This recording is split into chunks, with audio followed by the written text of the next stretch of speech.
Helps if I take it off mute. We're off to a great start. Hello, my true crime lovelies. How are you? I hope you are well. I hope you are as lovely in life as you are in my mind. Happy Saturday, everybody. Thanks for joining all of us. I have with me Summa Cum Loudmouth. I've got Hello. Hello. Classified Crime, aka Classy, and Snoopy. And we have the lovely Danielle Siobhan, whose daughter is celebrating a birthday today. Happy birthday to your daughter. And Yay! yay! If you guys can hear us, Sweet pea. drop a 0 in the comments. Hi, and Sweet pea too.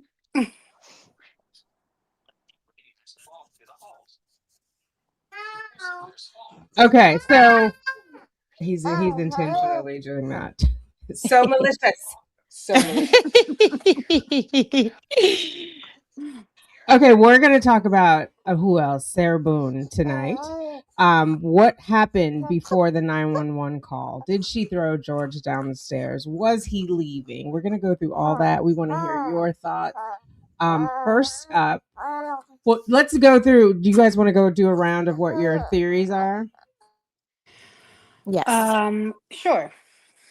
Are we going? What do you mean, the night of, or?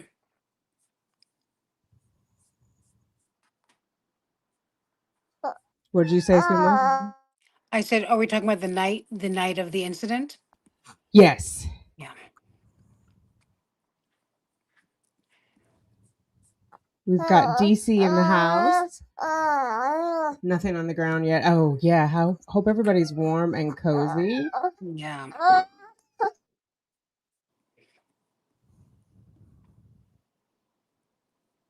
He's been quiet all day, I promise. Okay, so we're going to go. I'm going to play the 911 call first, and then we're going to work our way backwards. Give me a second. If anybody wants to talk about what they may think may have happened the night before, feel free to jump in there. She lured him over. Oh, so you don't even think he was living there anymore? Oh, yeah, right. Look at me always thinking that she's up to no good. Yeah, you don't know her.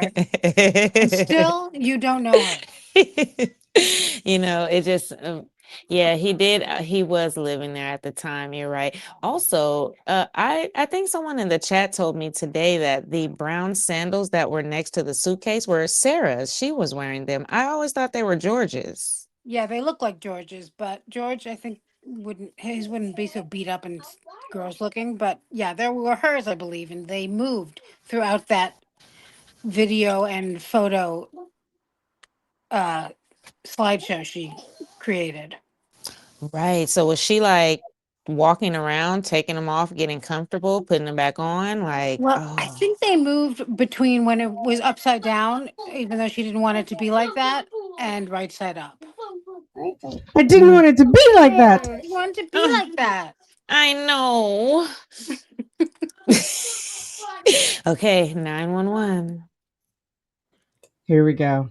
All right. 911, what is the location of your emergency? 4748 France Court, apartment 3. 4748, what's the street name? France, FRANTZ. And the apartment number? 3. Is this a police or medical? My boyfriend is dead. Okay, send the line for the fire department. Do not hang up.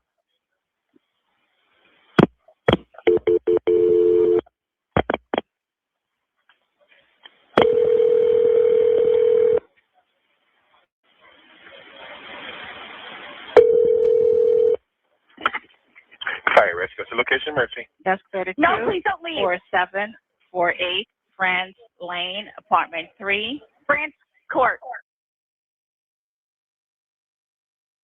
Real quick, I believe that's Brian she's yelling at, right? He's in the foyer, and then he is on his way out, and she yells, "Don't leave!" Yeah, no, don't leave. She doesn't say Brian, but it's got to be him. Absolutely. Yeah, Absolutely. 100%. She felt like he could save her. Yeah, and also she just doesn't like to be left alone. She doesn't care about his day. Well, she was alone for 11 hours. Yeah, well, then that was different.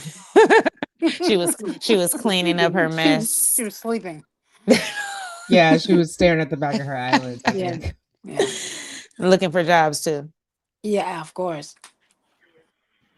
France Court. Yes. Okay, is this near Mackenzie Drive? I don't know where that is. Okay, fine, okay. It's Hillwood Park Apartments. Okay, 4748 France, correct? Correct. All right, great. Now tell me exactly what happened there. My boyfriend and I were playing last night, and I put him in his case when we were playing, and Okay. like kind of hide and seek kind of thing. So I fell asleep, and I woke up, and he was dead in the suitcase. So I don't know what happened. I don't know what happened. Right, okay, what's your apartment number? 3. Apartment 3? Yes, like he has like blood. Okay, number one, I hate the way she says 3 on all the calls. Like she's intentionally trying to trip them up. If you want them to come expeditiously, clearly say 3, apartment 3. But also, she is like, I mean, I think she just is dumb enough to understand that he didn't die. Like people can die from suffocation because she keeps saying, "I don't know what happened." He couldn't breathe, woman. You left him in there. Yeah, What she wanted them to think she didn't know what happened because she knew damn well what happened. Yeah. What always strikes me is her sudden urgency. Like she relaxed all evening and for 11 hours, like we said. And then soon as 911 answers, she's in such a rush, like, hurry, hurry, please, hurry, hurry. But it's not a genuine rush. You know, it's like an act. Yeah, it's everything Yes, is immediate, performative. Yeah. necessary. It's like a need. Yes. To Immediate me, need. she almost sounds inconvenienced and annoyed with them, like Yes. having to Oh. explain herself, having to repeat the address. You know, she's almost coming across as this is an inconvenience to me and I don't want to have to be doing it. Court, Yeah, France very much court. so on that one, especially on that one because something actually happened. Right. Right. She's bothered. Yes. Like, And come this over is here and remove this. And this is the beginning of her being upset with Brian for not helping too. Because Brian, he stayed outside the door. He's, oh no. What did Mr. J say? Check, please. Yeah. Oh my god. But Suma too, you're right. Like she wants to get rid of it, like George's body. She's bothered by it being there. She just wants it gone. Right. And by it being purple. Yeah, that's Mhm. also irritating. Out of his mouth, and I don't know, like he had like an aneurysm or what, nothing. Right, okay, all right, okay. Listen, we're getting help out there too. All right, okay. Okay, Now? okay, yeah, man, listen, we're on our way out there. You're at 407-716-8684. Okay, is he hanging from somewhere or what, ma'am? No, I pulled him out of the suitcase. I tried giving him CPR. Okay, so he was in a suitcase? Yes, and I fell asleep. Okay, how old is the 42. boyfriend, ma'am? 42-year-old male. All right. And this is the 24th. He just turned 42 on the 13th of February, so 2 weeks before. I don't know if I watch too many TV shows, but every time I hear someone explaining like an alibi, I instantly think they're guilty. Yeah, she's talking way too much. Oh, go ahead. No, you're right. I was asleep. Yeah, I would like instead of if you've ever called 911, you're so focused on the reason you're calling, like, oh, my dog is choking. Come now. It's not like, oh, I was cooking spaghetti and my dog. You don't explain so much. You're focused on the emergency. Yeah, I was at the gym and I just drove up and walked into my house and I found my wife. Like, we don't need all that. Just tell us what's happening right now. Thank you. We don't know how you spent your day. 7 people saw me at the gym, in fact. It's Right, wasting ask anyone. time. That's a It's a big waste of time when your loved one is in need. And also, I can understand if somebody with certain personalities, of course, they if you walk upon someone who's been brutally murdered, that's very upsetting. You might be shook up, but generally speaking, people remain calm and they give the fact, and then you can tell they might be a little stressed, but it's just Not irritated. Yeah. Right. And she Bothered. was more annoyed whenever they asked her a question rather than, like you said, calmly offering the information. She was just annoyed that they were asking her anything and wanted to go back to her narrative. Almost like a Right. reverse script. You're like, they're interrupting my script. Exactly. She's laying the groundwork for her story. Yeah. Okay, we're sending help out there. Sheriff's House way out there? Yes, I'm ma'am. sorry? Yeah. Okay. All right. Listen to me. Okay. I just need to confirm this one. All right. I understand. I just need to confirm this. Is he awake at all? Is he conscious at all? No. He's purple. Is he breathing? No. Mm. All right. I need you to get him on the floor, flat on his back for me. Okay. I did. I tried giving him CPR. All right. I tried giving him CPR. Yeah. Okay. But nothing happened. He's purple. Okay. Listen to me. There's a defibrillator available. I need you to get it for me. Okay. What is it? You have an AED available? No. All right. You're right by him now. I'm sorry? Are you right by him now? Yes. Okay. Lay him flat on his. Okay, man. Before we go too far, because I know this is going to come up, and then the quote unquote second form of CPR. But when could she have given him the CPR? When Brian is on his way? Because when Brian arrives, she has a lit cigarette, and it sounds like some Dr. Pepper and vodka. Because when a Detective Rodriguez shows up, that's one of the things she asked for. Her cigarette is lit out on the patio. Can she just run and get it? Yes, she did. She definitely needed a drink. Yeah. And she was actively smoking, I think, when Brian got there and said, "You've got to call 911." Right. And then you hear them she's still on the call. We'll hear it at the end where they're like, he's been down too long, ma'am. So when did you light this cigarette? And how are you doing the CP? Like, it doesn't make sense. Okay. Oh, okay. So do we give her any benefit? Like maybe when she found him and unzipped him, maybe she tried then? Huh? If she did, it was just an oh shit moment. Like, what have I done? Trying to get out. If she did, it was to try to get out of trouble.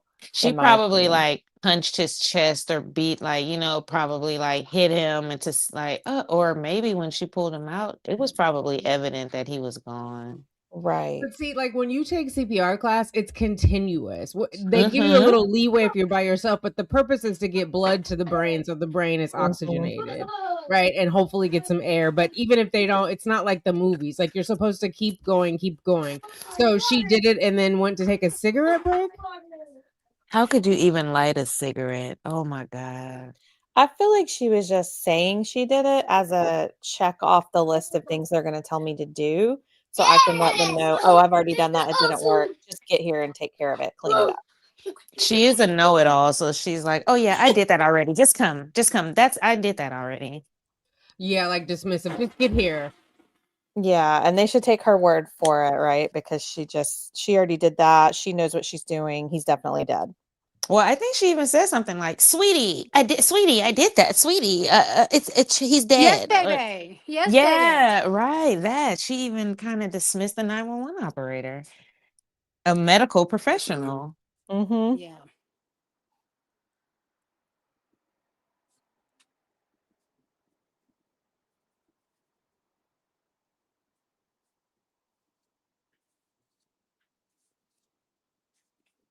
Technical difficulties.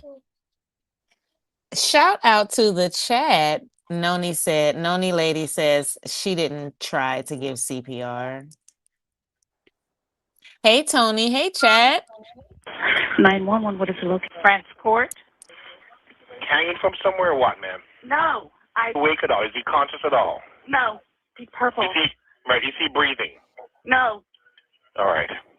I need you to get him on the floor, flat on his back for me. Okay. I did. I tried giving him CPR. All right. I tried giving him CPR. Yeah. Okay. But nothing happened. He's purple. Okay. Listen to me. There's a defibrillator available. I need you to get it for me. Okay. What is it? You have an AED available? No. All right. You're right by him now. I'm sorry? Are you right by him now? Yes. Okay. Lay him flat on his. Okay, ma'am. Listen. So listen. Is he cold and stiff? Yes. Okay. Well, he's not Okay. necessarily cold, but he's stiff. And he's Right. Okay. purple. All right. Listen to me. Listen to me. I want you to lay him flat on his back for me on the floor. I did. Removing the pillows. Okay. Yes, I did. All right. Okay. He's stiff and purple. Right. Okay. Listen. Okay, man. That's fine. We're still going to do compressions on him. Okay. All right. Place the heel of your hand on his breastbone, right in the center of the chest, right between the nipples. Yes. Put your other hand on top of that hand. Baby, I'm telling you. Just by looking at him, you can tell. Okay. And Please. Okay, he just gurgled. Oh, I hate that okay. part. Okay. Listen to me. All right. I want What'd you say, Danny? Oh, I'm sorry. I thought I was mute. I hate that part when she screamed like that. Like he was just like gross or something. Like this wasn't the love of her, like, two souls in one body.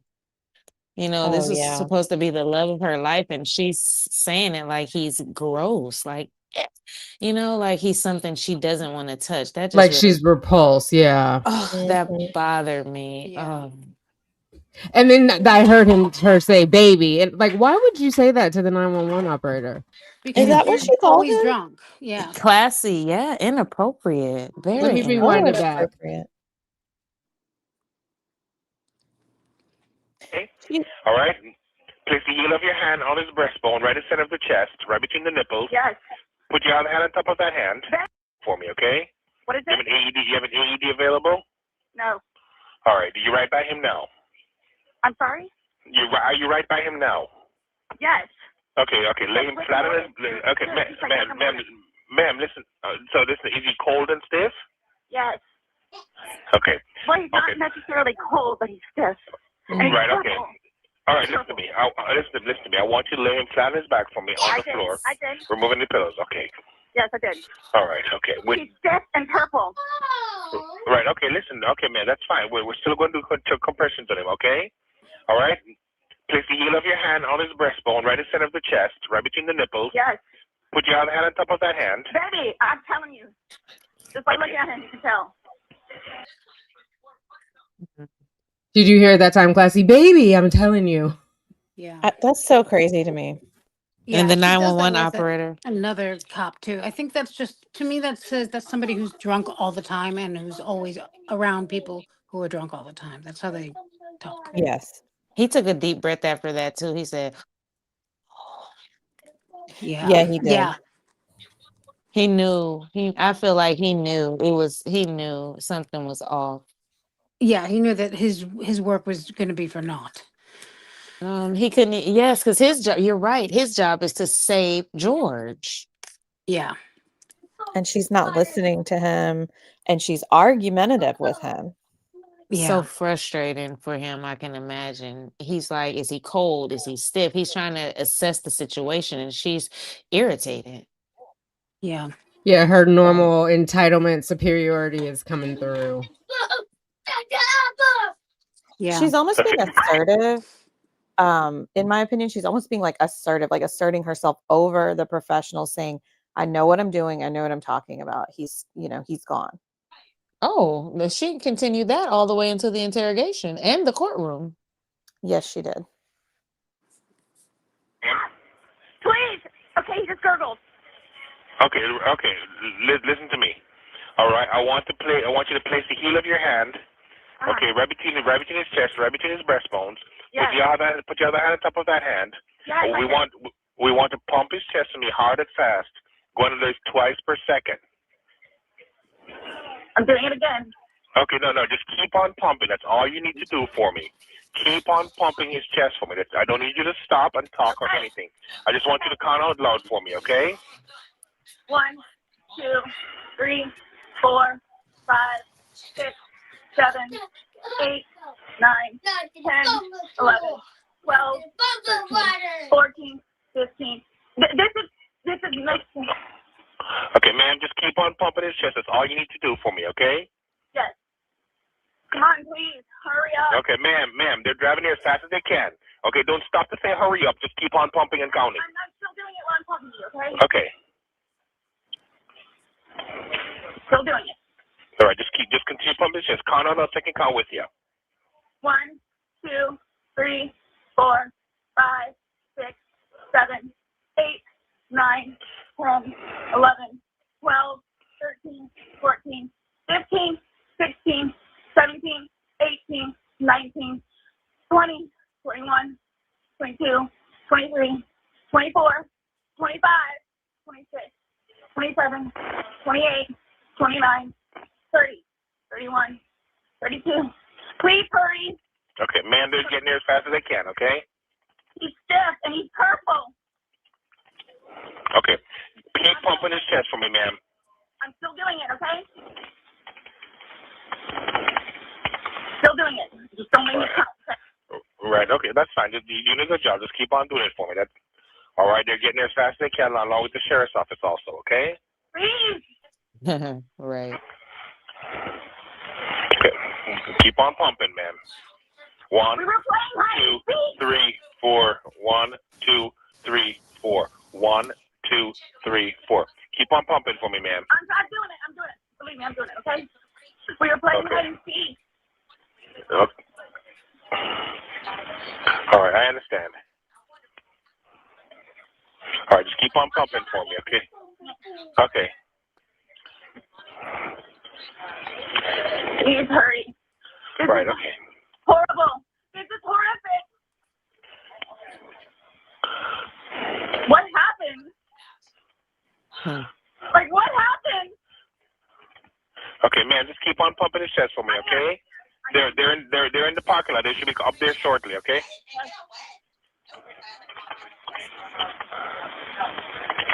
I'm still doing it, okay? All right, okay, good. And you found them in a suitcase, you said? Yes. We were playing hide and seek last night. I fell asleep. I think they're here. Right, just keep on pumping his chest until they take over, okay? I am. Okay.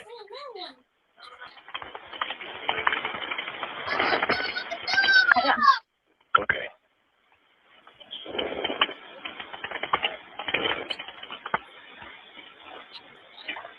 I am. Okay. Open. Come in. Can I stop pumping now? Let them take over for you, okay? When was the last time anybody saw him? Last night. We were playing hide and seek. He hit another. It's okay, yeah. Okay. Yeah, unfortunately, he's been down too long. Oh shit. I'm sorry. Hello, ma'am. And so, It's almost over, but I just want to make sure everybody heard. What you want? What you need? You got a Unfortunately, pee? he's been down too long. I'm gonna Yeah. mute you, Danielle. Unfortunately, he's been down too long. Yeah, like and I mean, you can't hear her reaction because my guess is she didn't have one. But if we saw her face at that moment, we'd want to kill her all over again. And where was Brian at this point? Was he in the foyer watching, or did he No, just he go was He was outside? outside on the hood of his car. Yeah. Okay. In my mind, he's like calling everyone, like, "Hey, I'm free. She's gone." Yeah. It was over, and she's speaking in the third person as if, like, "What happened? What happened? You know Yeah. what happened." Right, like how would they know if they weren't there with you, ma'am? It's amazing. The first thing she asked when the paramedics got there was, "Can I stop pumping?" Mm, Yeah. Can I Not stop pumping as if she ever started? right. mm. I can't Not, "Do you imagine. think you can help him? But can I stop now?" I Yeah. like when the operator said, "They're on the way, ma'am," and the sheriff's office too.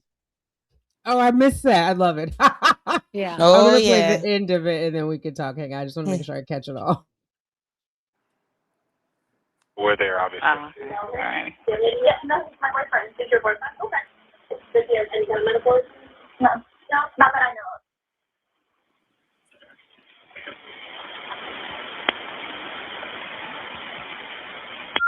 Hello?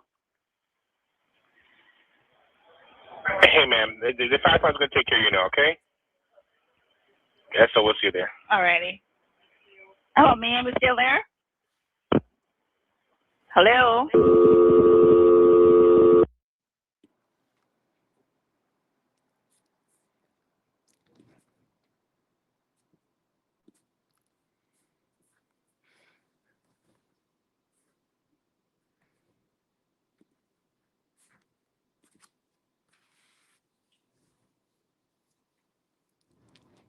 And then she goes off. Oh no, I don't know why she didn't get her cigarette then, because it took Kayla a minute to get there. Yeah, if she already had it lit, I would think she would just resume smoking, but Well, she was probably a little nervous because she just murdered someone. yeah, little flighty, Yeah. Ooh, fractious. fractious for sure. Yeah. The only time she's really, I mean, she wasn't as nervous as she should have been, but she was definitely fractious. The only time she wasn't was when she was giving that allocution, Mm. or when she, when like some of her court hearings. I guess she just completely confident in herself. Very and very condescending. I don't know if she realizes Yes, how condescending she comes I across. think she does. It's just like she's looking down on everyone around her. Yeah, I think she does. I think it's intentional, so to speak. You know, I think she Yeah. feels it just makes it's all about what makes her feel better. And no one could tell her anything in that call. As soon as someone started talking, she cut them off to say, "Oh, let me tell you." She just cut everyone off. He's stiff, he's purple, we were playing hide and seek. None of that matters. Baby, Yeah, Listen, baby. yeah, that's what absurd. what did she tell herself that evening? Because she went into the interrogation with that same confidence too, with her purse and her, her little walk and her list. She walked in with confidence too. Like, why is this Yes, she happening? did. Yeah. What did she tell herself that night? Because she really thought she was leaving. Is the purse the book bag? Is that that little flimsy? Or maybe like a reusable grocery bag. Yeah. Yeah, Yeah. she had a little Minus the tote. reusable. The Yeah, tote, yeah, right, exactly. like a Trader Joe's type of bag. Yeah. I love a Trader Joe's bag. Yeah, me too. Yeah. She had flip-flops on in the interrogation too, but they were not those brown ones. Oh, okay. I was just gonna ask. They were a lot I smaller. think those may have been shared flip flops too, or her feet may be super nasty. I don't know, but they have like long dirt streaks in them. I think like Yeah. maybe George originally owned them, and then Sarah, Mhm. took them, or maybe she gifted them to him, and of course Mhm. they're still hers. Oh, Right. I just absolutely. because in different body cam footage, she has on those flip flops. Ugh. Okay, I can Um, see, and it's not hard to like wear your man's shoes real quick, so I can see that. Okay. Oh, that's terrible. why she was putting them on in the house to walk around doesn't make sense when she I was Well, leaving agree, them because they're not illegal. house shoes, right? Because they're outside, so it's not like in Right. our house we take our shoes off and then we put on house shoes or house socks. I don't Yeah. know if everybody does that, but usually you don't just walk around. I mean, her carpet was trashed, so maybe they did.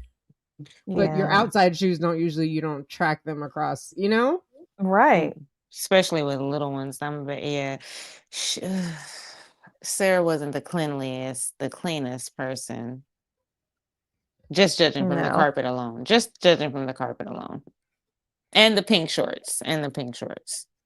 Mm. So I want to show this to you guys really fast because this is her call log leading up to.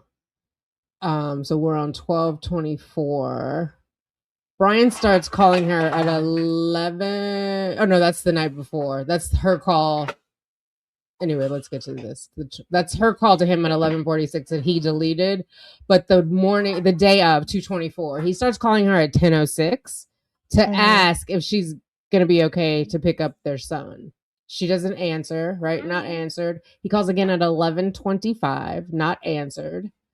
Then hang on, honey. 11:25:58, not answered. And then 12:21, not answered. Mm. 12:22, not answered. And then she calls him back at 12:37. He doesn't answer. He calls at 12:49 and she answers, right? It's an incoming call. She's answered it.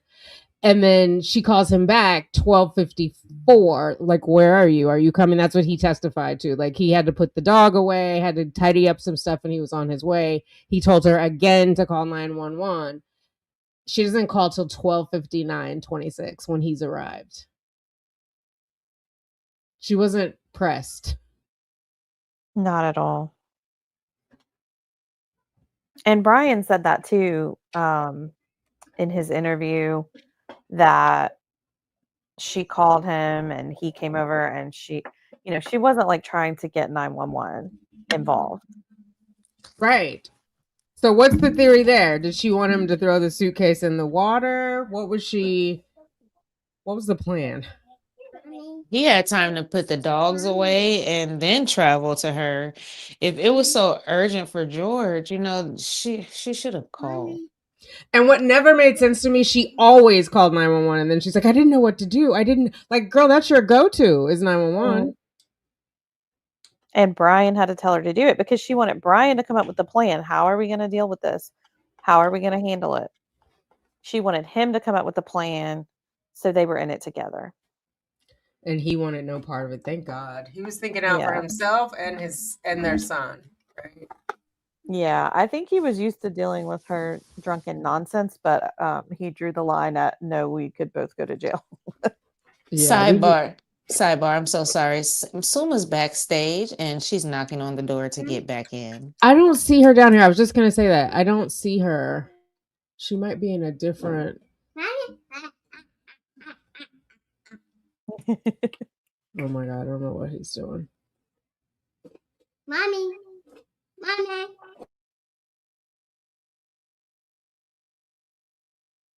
Will you ask her to go out and come back in? It's not showing. For some reason, I've got myself down here 3 times.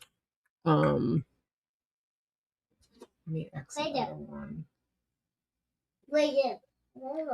Another thing about her urgency with the call, and you showing that call timeline, when the first officer, Rodriguez, was just kind of asking her what happened, she said, when did you try CPR? When did you call 911? She's like, this morning. And she says, it's 1:30 right now. And then Sarah's like, oh, okay. Yeah. Here. I was asleep. Thank you. Sorry about that. Don't worry. Yeah, when did you start 911? I mean, when did you start CPR? Yeah, it was like she didn't even realize how late it was. Mm-hmm. Yeah, and she's very inconvenienced. So I'm thinking that if she threw him down the stairs, in those pictures, there's all that stuff down at the stairs. When did she clean that up? Probably that morning, I would imagine. While she was waiting for Brian to come over, because she wasn't doing CPR. Right. I mean, I don't know. I kind of figure that it's very hard to say with her because she's so strange, but maybe one of the reasons why she really leaned into the fact that she doesn't always answer the phone because she could be busy is because she was, during that time, I guess as he called once, she kind of woke up. She probably was like, where the F is George? Went looking for him because he can't have a minute alone, and realized what had happened. Then he probably called her a few times, and I think she actually called him eventually, but she was probably ignoring those calls because she was frantically cleaning. That's just my guess. Oh, I like that, because all this time I was thinking, well, was she asleep? That's why, but yeah, that makes sense too. I mean, I don't think she knocked herself out on the cleaning, but I'm sure she put a few things where she thought they should be. Yeah. Especially that bookshelf at the end of the stairs, because James was sure to focus on that during trial. He's like, oh, if something came down the stairs, did you see the apartment was intact? Like, he was sure to mention that there was no mess. Like, he and Sarah may have discussed that or something. Right, but like she couldn't have cleaned it up. Do you know what I mean? Like she had 12 hours. Yeah, she had plenty of time to clean up. And then she was definitely up in my mind. She was definitely up. Yes. Well, she didn't look like she brushed her teeth. She damn sure didn't put on a bra. So she was up doing something. Everyone, myself included, is so upset about that no bra thing. Oh my God. And her over the bushes getting water. It was awful. Like, ma'am, get yourself That was together. amazing.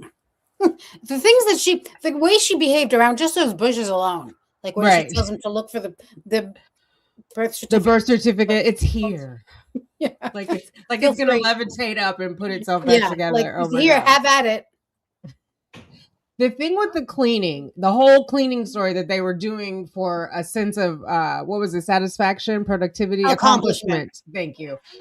If you're cleaning, why is the suitcase in her story downstairs? Like, if you're cleaning, wouldn't you put that away, or you'd put the stuff in it? No, like, how he is that took it upon himself to bring it downstairs.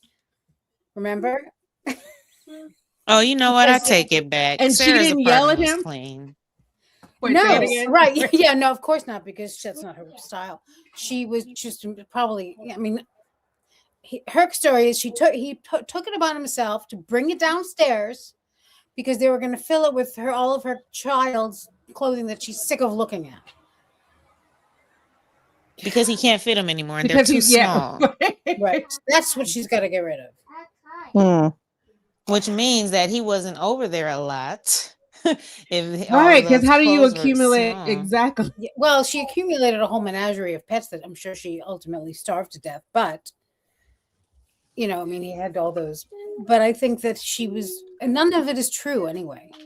I didn't know there were mice there until last night. I was watching Dan D's live. I had no idea there were also mice there who probably were hungry on a regular basis. There was a lizard or something too, and maybe someone here knows.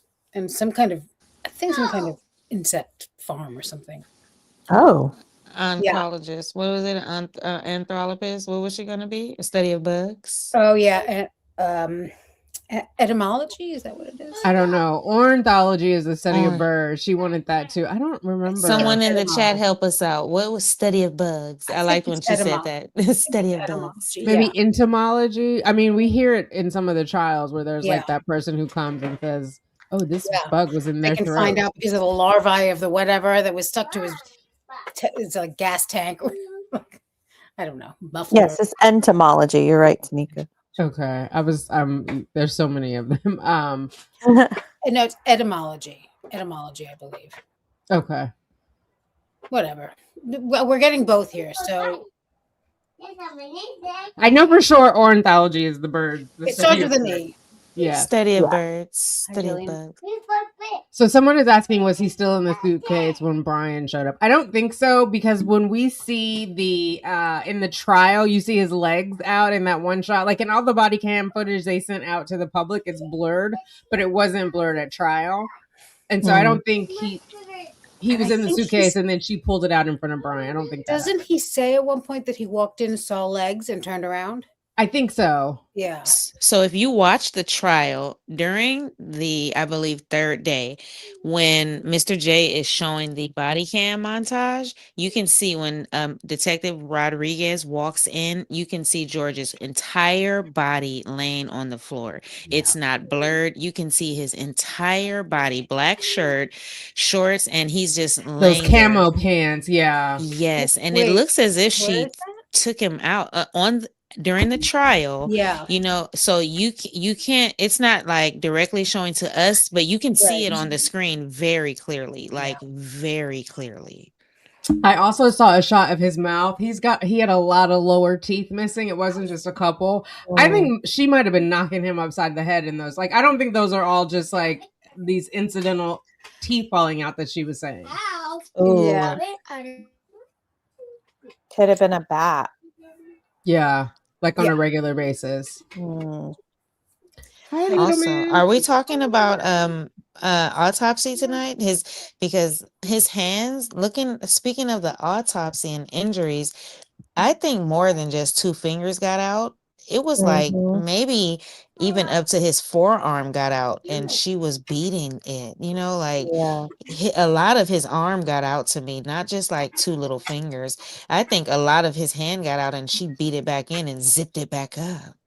Yes. We are going to go over the autopsy, so I want to give everybody a warning. I've put some like normal photos in of George so we remember him as a human being, but it is a little bit graphic. So if you want to step out and come back, or if you need to bow out, we understand.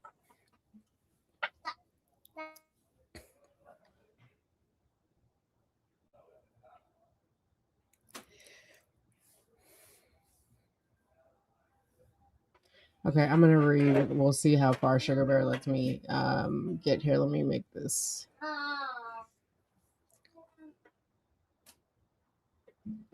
So, and we will look at the toxicology report too on this. So he's a 42-year-old man, race is white, male. Date of death, he was found on February 24th, but I think we all think he died the night before, like before midnight, but they put on his, like, the time they called death was the 24th. So they did the autopsy the next day, the day of Sarah's arrest, February 25th at 9 a.m. Of course, she didn't get arrested till in the evening, but I'm just saying. So, final anatomic diagnosis: positional asphyxiation with environmental suffocation. So, the positional is, we know he was folded up, right, in this little tiny space. Environmental suffocation, he was entombed in a suitcase, and so there's not adequate air supply, right? So he's suffocated. He died of both of those things, which this annoyed me when James Owens was like, well, we need a book of particulars. Which one did he die from? Dear, he died from both. Yeah. So 42-year-old man within closed suitcase, prolonged confinement, blunt impact injuries to torso, cutaneous contusion. So cutaneous is more surface. It's not intramuscular. As an IVF person, I know, because I had to give myself cutaneous shots. It's just like right below the skin. Yeah. And then he also had deep muscle contusion. So that is, go ahead. That's, we probably all looked that up, but that's blunt force trauma. That's like deep injured. Right. And all to his torso. So I don't think that could have happened while he was in the suitcase because of the enclosure. Yeah, I think a lot of those things did happen in the suitcase, but I think the worst, probably, the most dramatic injuries were what she did to him before the suitcase. That's a good point. Now, there could, inside the suitcase, if he was falling down the stairs inside of the suitcase, some of it could have happened from him falling down the stairs and his body hitting the suitcase and the whatever's outside of it. Right. Right. Yeah. Because there's force as he's, yeah. So cutaneous abrasion. So for an abrasion, cutaneous is rather deep, right? Because you're going entirely through the first layer of the skin.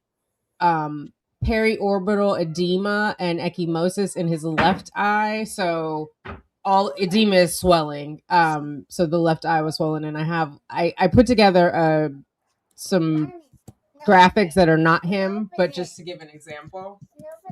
No, you can have a ginger ale. And then galeal and subgaleal hemorrhage. Classified crime. I'm going to turn that over to you. That was the most concerning thing to me, because when I Googled it, it most commonly is something that occurs with a difficult delivery in an infant, from them having to use like vacuum suction. But in adults, it said that it could be from trauma, like a fall or an accident, or from someone severely pulling hair. Ugh. Because it's when it's also a potentially life-threatening condition when the blood is collecting between the scalp and the loose tissue, so it's creating pressure. Yeah. Maybe that's why she was like, I don't know what happened. Like, what of the million things I did to him last night made him end up like this? Yeah. Other than this, what do y'all think the cause of death was? Other than and also she asked him, she's like, so it couldn't have just been the suitcase? Or he had an aneurysm? That was out of nowhere. Like, did What the suitcase maybe attack him? happened? Yeah. What happened? This is horrific. Horrific. She may not have remembered everything that she did. I'm sure she Absolutely didn't, not. but I mean, I'm sure she remembered enough. And it didn't help her later that she was like, I don't have any bruises. None of us put hands. Not Why did one she of us. think that was such a flex? I think because in her mind, she really didn't know that people know, or that it happens, that women can also be abusive to men, even though she was arrested once already for that. And did she have that much of a boring life that she didn't even look at her phone when she woke up? Like, she didn't even see sure what she she did? She Well, didn't We saw how check. much she looked at her phone when she was alone. she was constantly on that phone, harassing everyone she could. Right. Right. So after something serious like that, the next day, like you don't pick up your phone and I don't know. No, How could she miss the video is what I'm saying. How could Yeah. she miss that? no. Right. Oh But yeah, even plus, I don't think she ever looked at her videos. yeah. I think she was the one who didn't remember stuff, which is why she took videos, but she claimed she had to take them because he never remembered. I think it was all gaslighting because none of them Yeah. made her look good. So I can't No. see how George would look at that and be like, "Oh, babe, I'm She sorry." remembered them in her drunk mind. When she took them, she thought it showed him being, but I don't think she ever revisited them really. Or she did, and they still look that way to her. I definitely don't think she remembered them being there because they caught her off guard in the interrogation when they showed them to her. Yeah. But do you think it came back to her when she was like, "Do I have to look at this?" Like, was it coming back to her like, "Oh, I did something bad"? Yeah. I think so, and she was probably terrified. Yeah. Your battery's dying.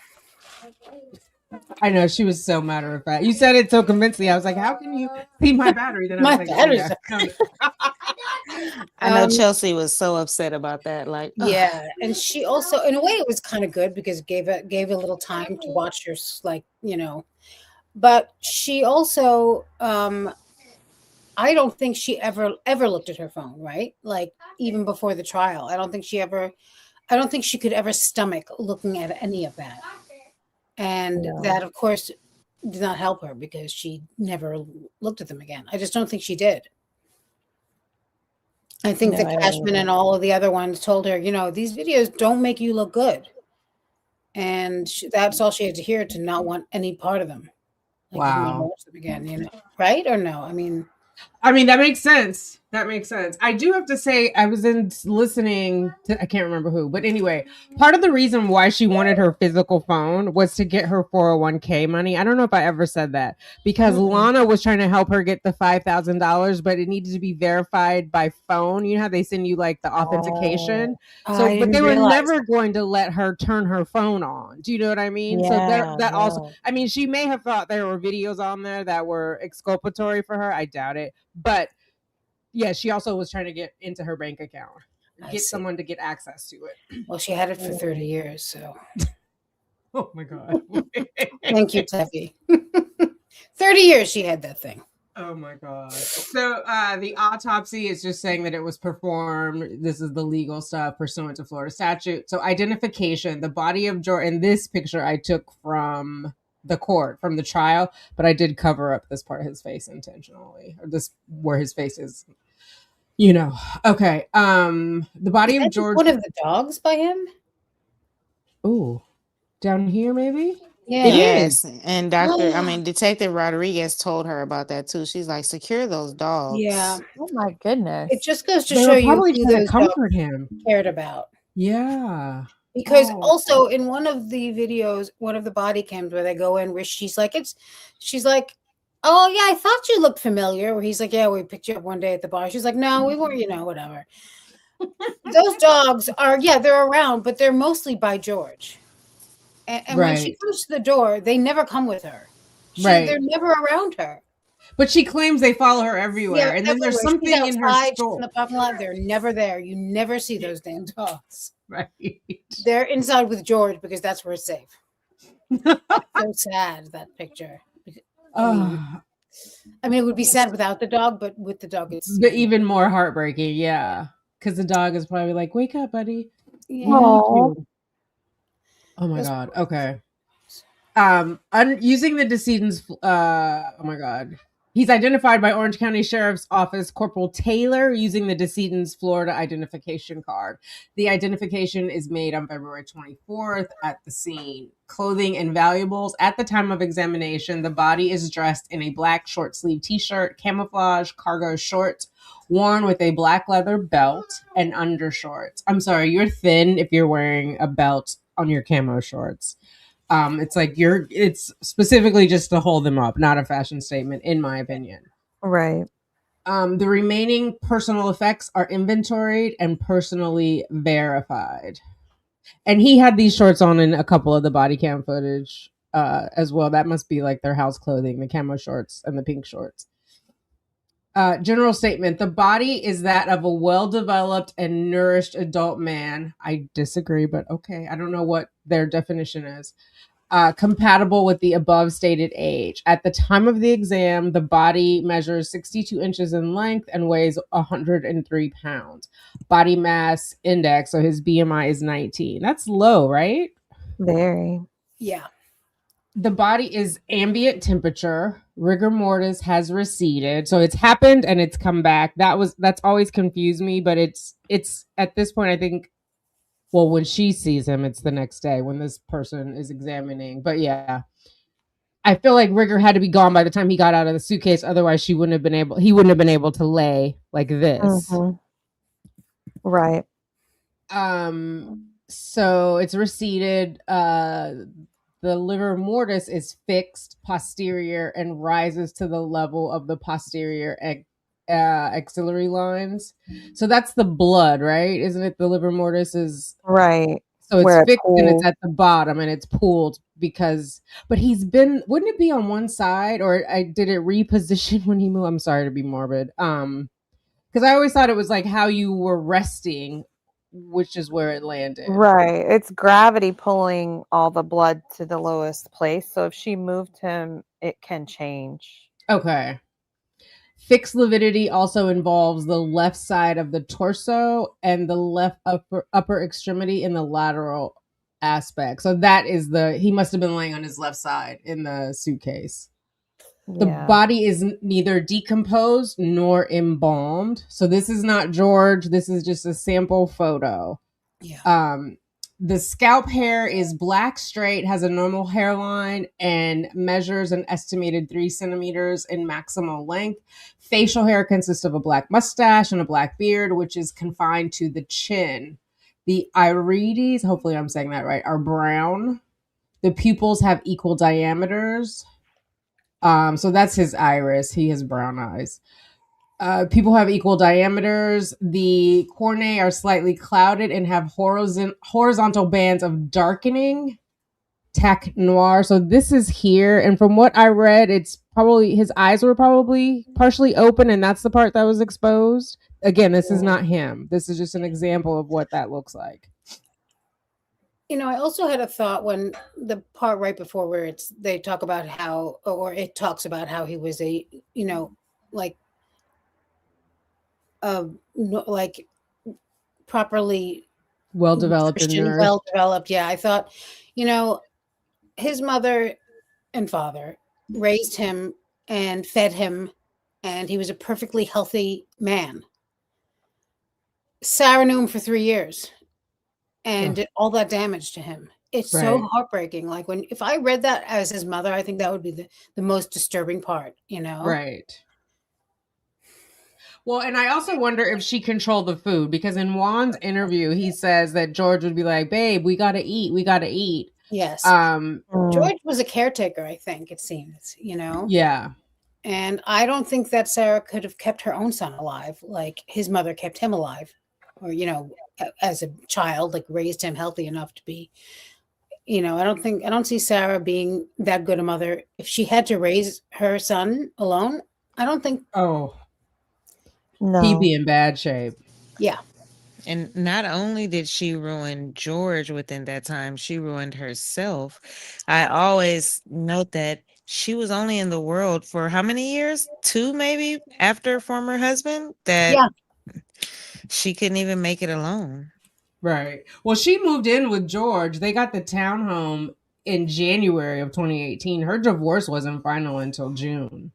He filed November, and she moved in with George in January. Yeah. Pretty so quickly. She's never had a place on her own. No. She can't be alone without a peep. She cannot be alone. That's why she wanted to be put in the big bay. Oh my God. That still pisses me off when she was like, I'm claustrophobic. B, you just left a man in a suitcase all night. You have no, Yeah, and there was a time in court when she mentioned not wanting, when she wanted special accommodations for being pro se. And they Yes. said they could give her her own little cell. She could work undisturbed. And she's like, oh, no, I need to be able to go outside and get fresh air. And that really pissed me off, too. Yeah, Captain DiGiovanni. She was like, "Isn't that the secure whatever?" And she's like, "It's been converted. Like you'll be able to go outside." And she was like, "No, I have some comfort from friends, or I have friends that's a bit of." She's so weird. Yeah. Yes. Yeah, I do have some comforts there. It's like, oh my god. Okay, but maybe prepare comfort. for your trial and worry about comfort later. Yeah, I know I've been complaining nonstop about the fact that I don't have the space or privacy to do all of the work I have to do. But now that you've offered me an option for that, no thanks. Exactly. Right. Of all my complaints, you're addressing one, but I don't like that. Nope. The conjunctivi are congested. So think of like pink eye, which is conjunctivitis. Obviously, he didn't have pink eye, but it's that same area and it's congested, not clear. Like, I don't know what that is, eye boogers, but it's something, they're out there. It's not clear. The sclerae are white and have focal hemorrhage in the superior aspects. The left sclera has lateral hemorrhage. I don't know, classified crime. Do you want to add anything to that? I did read that the eyes were very swollen and puffy underneath as well. In the first list, and it could be from trauma or a fracture from blunt force trauma, the swelling that he had. So I imagine it too, like from the change in oxygen. I don't know if anybody has ever gone deep sea fishing. I'm a country girl. Like their eyes actually pop out, but it's like that large bulge from the pressure change and the air change. Yes. Like because he's not being strangled, but he's still being suffocated. Yeah, do you know? that petechiae. I don't know if that's mentioned in this. I think it is. Yeah. I think there is petechiae hemorrhaging. Yeah.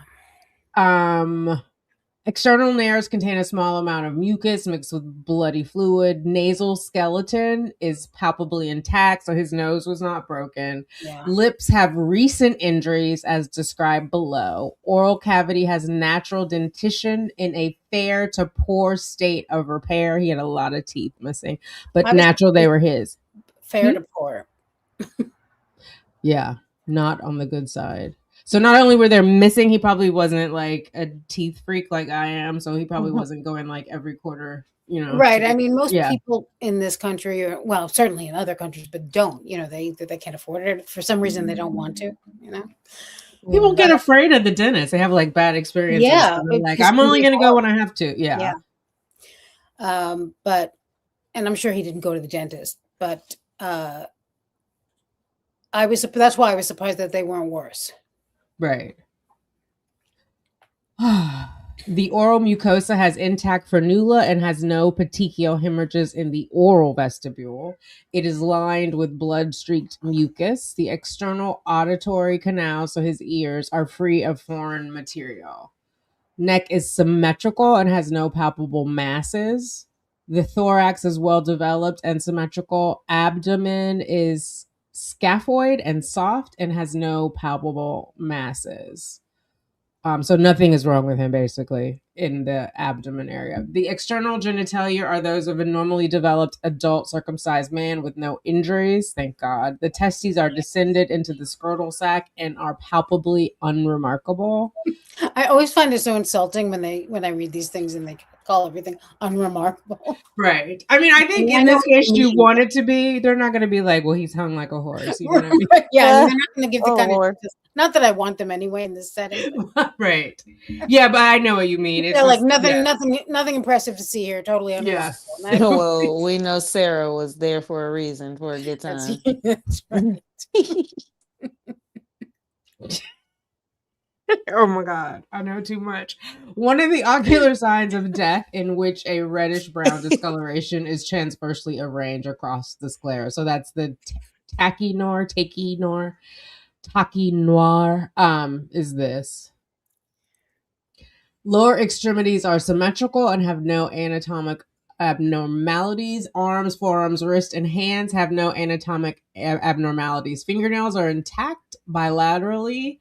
back is unremarkable except as indicated. He has those scratches at the upper. So scars and tattoos. Lateral aspect of the right arm has a gray tone tattoo of a character face. The dorsal aspect of the right arm has gray tone tattoos of letters arranged in a vertical fashion. The lateral aspect of the right leg has a gray tone tattoo of indeterminate design. Right side of the neck, that's the only one that I could find, has a gray tone tattoo of multiple letters. The posterior aspect of the right leg has a gray tone tattoo of a female figure. The body has no apparent remote surgical scars. So blunt impact injuries, the lateral aspect of the left upper eyelid has dark purple blue ecchymosis. So it's swollen. And there's blood that's pooling. And is associated with a small amount of subcutaneous edema. So edema is swelling. The mucosal surface of the lower lip has a few contusions and lacerations. Which, how do you get that in the mouth? Like, that's so violent to hit someone in their mouth. The left temporal parietal region of the scalp has glial and subglial hemorrhage, estimated at less than 20 cc.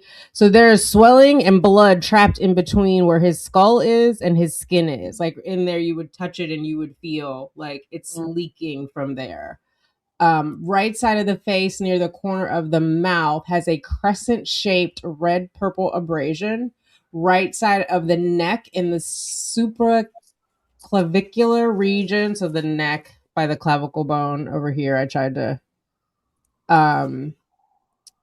has a crescent-shaped red-purple abrasion. The right side of the neck, I had said that. A region has a few scattered red-brown linear abrasions. So I feel like she possibly hit him in the mouth with the bat. It just seems really, I mean, she could have done it with her fist. It just seems like super violent, knowing how sensitive the mouth is. And it also seems like a intentional sign of disrespect to me. Yeah. Yeah. Or if she slapped him in the mouth and he bit, if he bit down, he could have cut the inside of his mouth with his teeth when she was hitting him. Right. The eye, to me, I think, was hit by the bat, or when he went down the stairs, hit really hard on something. Yeah. His face would have been toward the interior of the suitcase, though. That's true. So it had to have been before with the bat. And can we touch on the crescent marks? Is that the bat? I believe that would be the marks from the bat. Maybe. Like the end of the bat? We discussed that today in my chat. Like when we were the crescent marks, that has to be like half of the like the bat. Yeah. She did say she poked him, but if it was just half of it, that's like sounds to me like she was hitting. So one side of the corner of the bat was hitting him, and it left like a crescent mark. Right. Oh. That's a good point. So that was outside the suitcase too, because all of this, how would she get to that from out while he was in the suitcase? You know what I mean? Right. And like Green Man said that his arms are better because those were defensive wounds, like he was trying to protect himself. Yeah. Right. And she had no marks on her, so he wasn't fighting her back. He was protecting himself. Mid upper back has a series no marks on her. Think about that. Right. And all this to him. Yeah. And she's supposed to be the victim. Right. Yeah. She claims there was a plug of her hair missing, but we never saw a photo, and she sure didn't mention it on scene. Yeah, no, and also, how could you tell with that hair? Come on.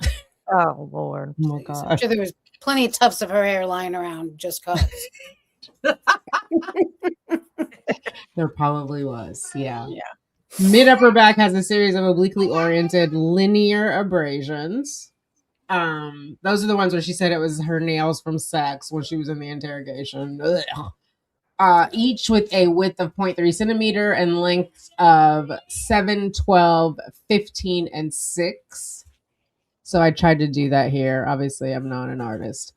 and extending medially in a series of punctate purple-blue contusions. Above described contusions involve the underlying adipose tissue and skeletal muscle and are associated with intramuscular edema. So that is down deep. That's what I would say. I mean, you can reach it. It's a longer needle if you're doing injections, but it's deep relative to the subcutaneous. The sacral area of the back. So for those of us who do yoga, you're very familiar. It's here at the posterior midline, has an 8 by 6 centimeter zone of red purple ecchymosis. So that's what I tried to do here. Do you know how inside of a suitcase where the extended handle comes up where you can carry it? Mm-hmm. It has those 2 bars that go down on the inside that it could Right. have been laying against. Yeah. To make some of those on the back. Because that's what Mr. J hit during the trial. He banged on that. Those, yep. Damn. So that structure there was probably pressing into his back of where the handle would have been. Right. And he's like moving around like a little bit side to side. I'm sure as he's going down the stairs. Oh yeah. It's not like he has a seatbelt on, you know? Right. So what is ecchymosis versus bruise? Oh, it's ecchymosis, sorry. Is the medical term for a bruise. A bruise or contusion is skin discoloration from damaged, leaking blood vessels underneath your skin. Even though there's blood pooling underneath your skin, you won't have any external bleeding unless your skin breaks open. The dorsum of the left hand has, I don't think I marked anything else up there. I think it was a little overwhelming for me, but the dorsal of the left hand has blue-purple ecchymosis overlying the metacarpals and second digit. So is that, which one is second digit? The one next to the pointer finger? I don't know. Dorsal aspect of the right hand has faint red purple ecchymosis overlying the metatarsal area and near the base of the thumb. Posterior aspect of the right arm near the elbow joint has a 4.5 by 4 centimeter compressed dry red abrasion. So maybe like a drag mark for the dry compressed. The lateral aspect of the left arm has 2 vertically oriented red-brown linear abrasions measuring 3 centimeters and 8 centimeters in length, medial to lateral respectively. Can we go to comments for a second? I just need to take a second here. Yeah. Okay. Whew. Green Man just had a comment. Oh, sorry. Go on. No, go ahead. Just made a comment that actually I took a picture of it because I didn't want to lose it.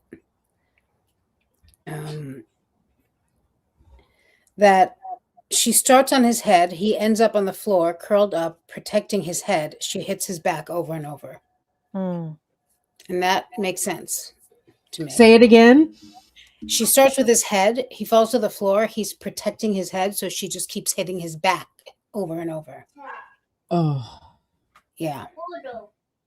Not even like pushing her to get her off. He's just simply protecting himself. Yeah, he's just trying to protect his head, which is also probably why his arms were, you know. Right. Lotus Spider says he or she wonders if she was hiding in the shower with the bat waiting for George to come in. Oh my God. I was in the shower too. Yeah. So I was there for a pretty long time. I finally got sick of waiting. Oh, thank you, Bossy Tuba.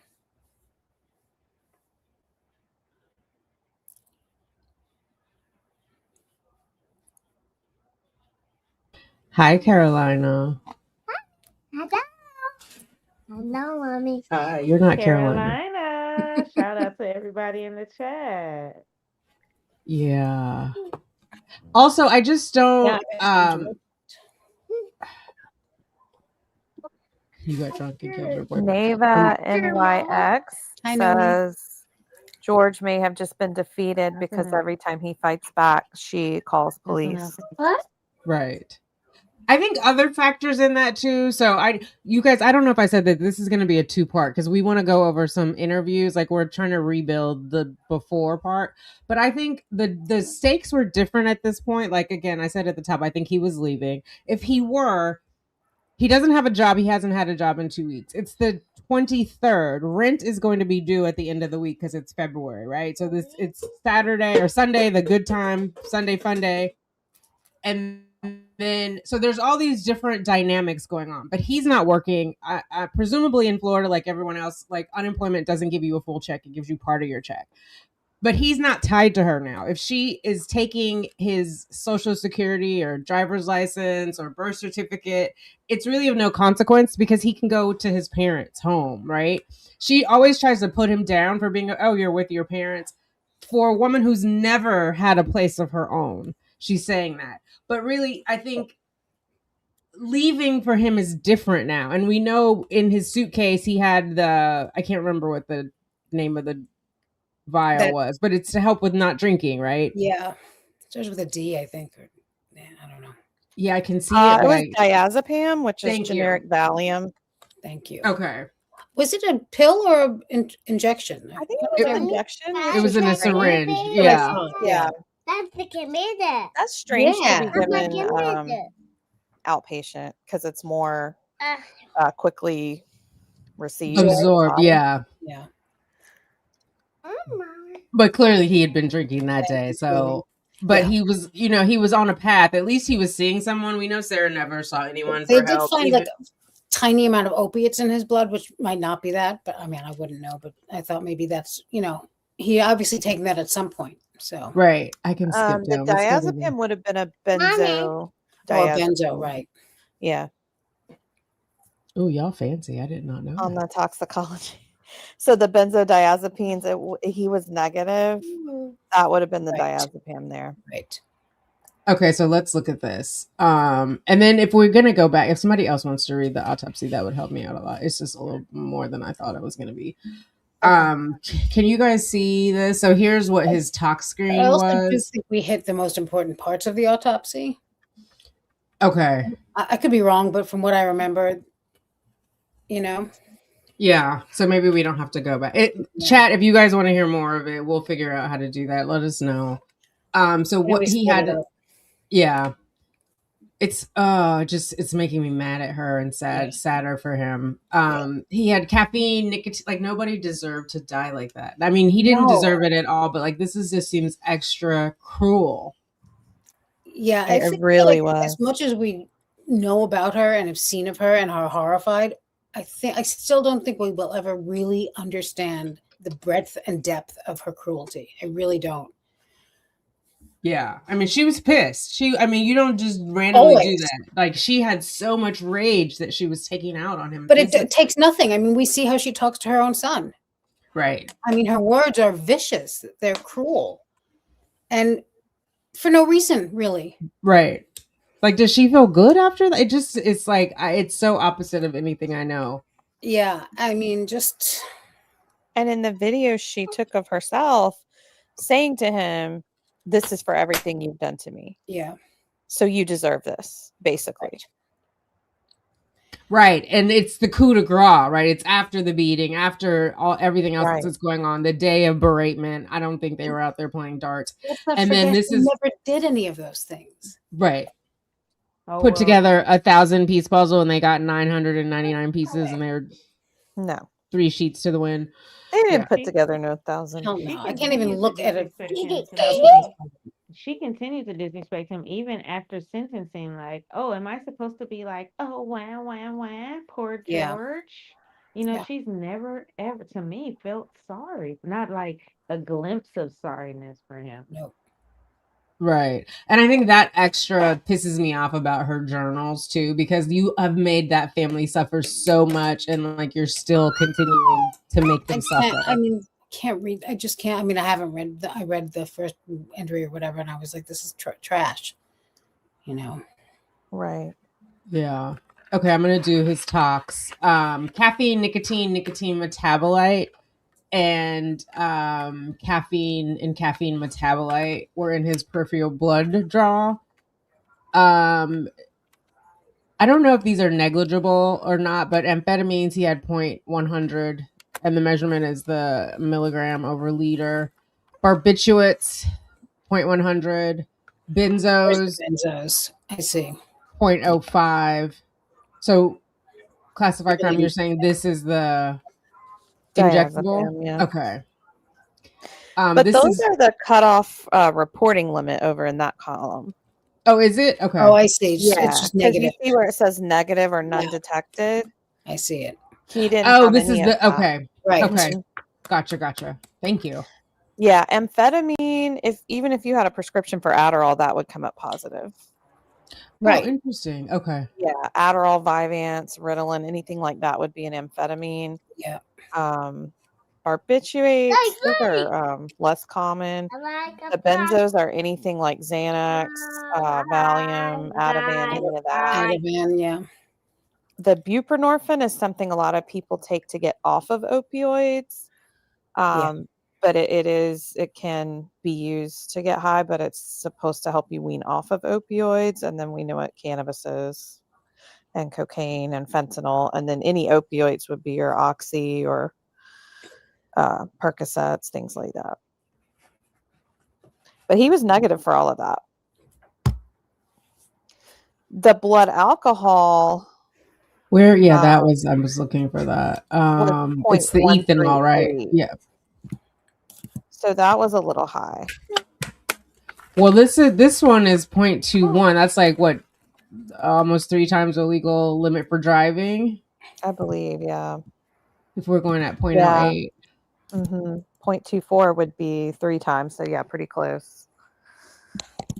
Okay, so like 2 and some change. But Yeah. he was, but I feel like even in the, and obviously I'm not an expert on alcoholism, but even in when he's in the suitcase begging for his life, he sounds more soberer than Sarah. He does. Because she's slurring and like I can clearly make out what he's saying. And his brother said, he didn't sound as drunk as usual. He was like, I can tell, because he gets real emotional. Yeah. The only muffling was from him being inside of the suitcase, not. I think so. Yeah. Sound drunk. He wasn't I mean, I don't wriggle around some. Get that drunk because she's such a buzzkill. At that point, and he has to probably keep his wits about him, like yes, he's the one who has to keep his compass mentis, and that didn't help him either. In my opinion, just from things Sarah has said, and then when James Owens in the trial said that he was raised, you never hit a woman no matter what. Yeah. I feel like she had that protective bubble in her mind that it doesn't matter what I do, you can't hit me back. I agree. And the moment he would fight back, then she'd be like, okay, I got you now. Yeah. Now you're going to get in trouble. Yeah. She grew up with 2 brothers. She's in the middle of 2 brothers. So that makes sense that she would weaponize that as a child. Right. She's the only girl, so they can't hit her, because kids wrestle. Kids and I'm sure they wanted to and did plenty. Oh, yeah. Yes. And she probably deserved it. I'm not saying, I'm not advocating violence. Yeah, but this is child. You have siblings, That's different. You get into fights. That's when you get those beatings in, when you can. Yeah. Oh my God. I used to fight. My brother was 5 years younger than me, one of them. And I would fight with him. And then one day he kicked my butt. I didn't let him know he kicked my butt, but I was like, oh, he's strong now. I was like, okay. But yeah, you don't mess around. Yeah, I mean, I don't have siblings. So the first time I saw siblings like go at it, I couldn't believe what I was seeing, It was like, ugly. Yeah, it's like vicious. I mean, there's like no holds barred. Like it's like cage fighting.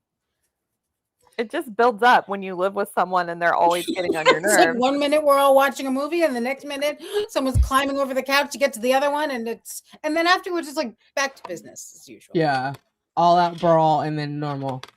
Right, but that thing Sarah said about also I was taught, I didn't know. I was taught that a man should never hit a woman, and I was thinking, well, then you did know. Right. So you had an intention that argument about makes no sense. She felt like she could do whatever, and he wouldn't do anything back. And I felt like she felt in a safe space as a woman to And even Brian said she gets her claws out, but she's tiny. You know, he justified it as it's not really hurting me. Right, and he's not the It's type still to make it. abuse. I mean, you know, Yeah. and he was a lot bigger than her, so Right. Right. And it may not have hurt him when it was a she would different come at him, dynamic. but she's still it's still assault. Yeah, yeah, exactly. Exactly. And he Keep knew your it. hands He to knew. He yourself. said, "For all I know, she's the aggressor." Right. Yeah. He said that. He said a lot of things that were very useful. right Yeah, off he the bat. did. And Owens knew he needed to attack that, right? But he said it on scene. It wasn't an alimony motivation. It was like, Yeah. she's gets her claws out. She's a thing. She's Yeah. drunk all the time. You've been here Yeah. several times. You probably heard about them. There are reasons that he did not cross him. Anyhow. Yeah. Jay Frazier says, I doubt George could have expanded his chest fully. I don't think so. It's too tight.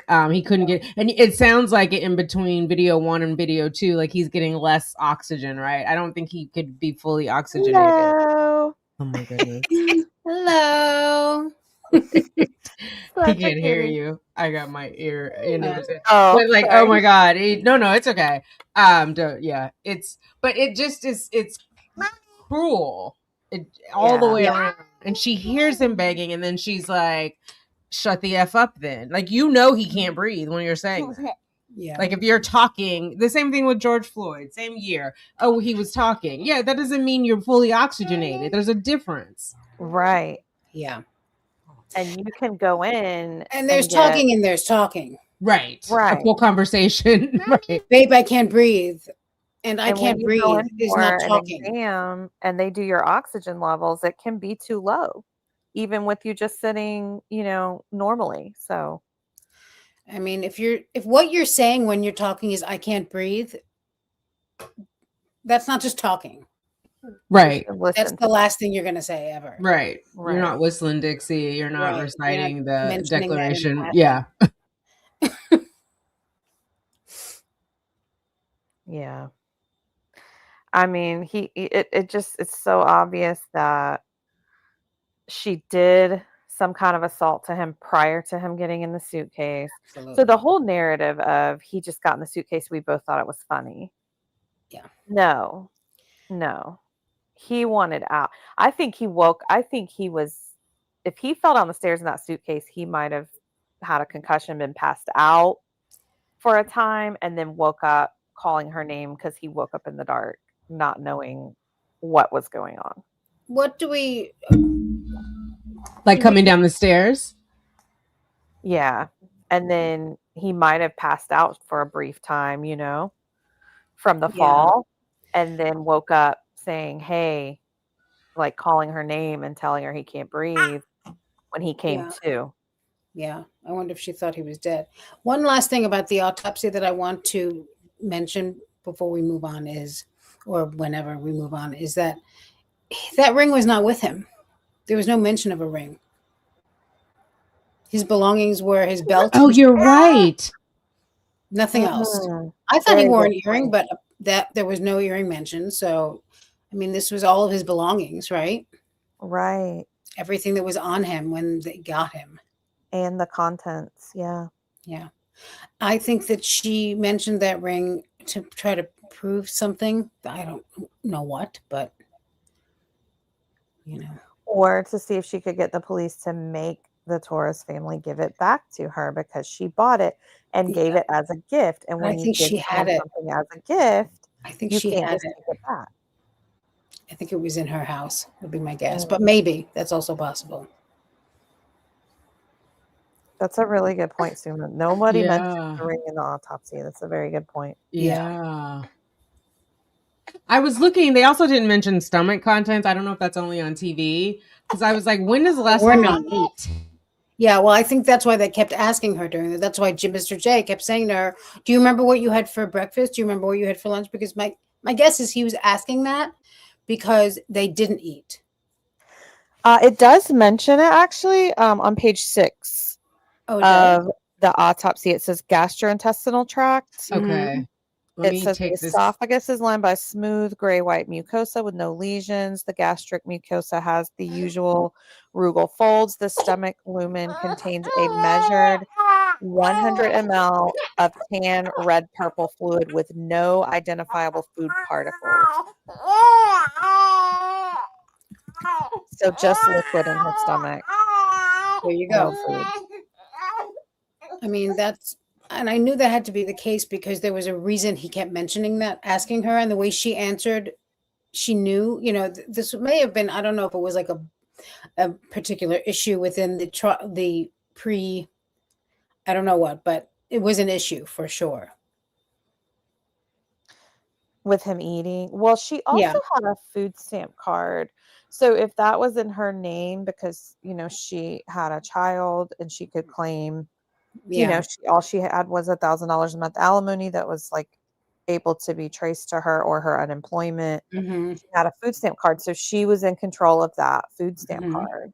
If it was in her name, she would have weaponized that, I'm sure. Yeah. I just think it was one way of her abusing him, Yeah. Because she liked to be in control. And Yeah, earlier she's we were talking Shonda about Vander Ark, really. Yes. Yes. Like that And kind of earlier we were abuse. talking about if we think they were really cleaning. And I do think that Sarah made them do some kind of chores because that was another way she could control and say, we're not going to go to Publix until these chores are done, just to, treat him like a child. Yeah. Yeah. Or he's the one who wanted to clean up a little bit. She just took it on as her own because. Yeah. Hey, Ace. So Ace is saying she called his name 18. George called Sarah's name 18 times. I think you sent her a letter about that, right? If I remember correctly. What a cute doggy Ace has. Very cute. Yeah. 18 times is wild for you to ignore Yeah. someone. She loved it. She did. She had complete control. I mean, I do believe the one thing she was honest about in her testimony was that she hit his hand with the bat when he was trying to get out. She Yeah. had the bat. He was trying to get out. He may have been able to get part of his hand or fingers out, and she did hit it with the bat. I believe that she did that. I And don't know if it was then I out, but I'm believe, sure she hit it. Yeah. Maybe. and then I believe she zipped it the rest of the way shut so he could not get out. Right. Yeah. And that, if that's the case, because she had to answer to the bruising on his fingers. I mean, there was a lot more bruising that she didn't address, but I guess the bruising on his fingers must have been so, maybe they decided to work something in there. But if that's the case, then because there have been like theories that maybe, and I also believe this is possible, she thought he was dead and she put him in the suitcase, only to discover later that he was not. I don't know. But if that's the case, then, well, it's also possible she opened it up again. Who knows? But yeah, she must have hit his knuckles at some point. Yeah. Yeah, because why would he willingly get in there? And she says it on the 911 call. I put him in the suitcase. That is the first thing she said. Yes, I put him in a suitcase. And he had to fold in half to get in it. It wasn't just, laying down in a box or something flat. He had to fold in half. But then in the interrogation, she says, no, George got in a suitcase. Yeah. Mm-hmm. Yes, even though she told did. the 911 operator that she put him in. Exactly. She was very conflicting back and forth on that. Yeah, on the stand, she said he got in and the little flap was going. Yeah. What do you think? Do you think that she fell actually hit the bed, or do you think she passed out on that couch? Couch.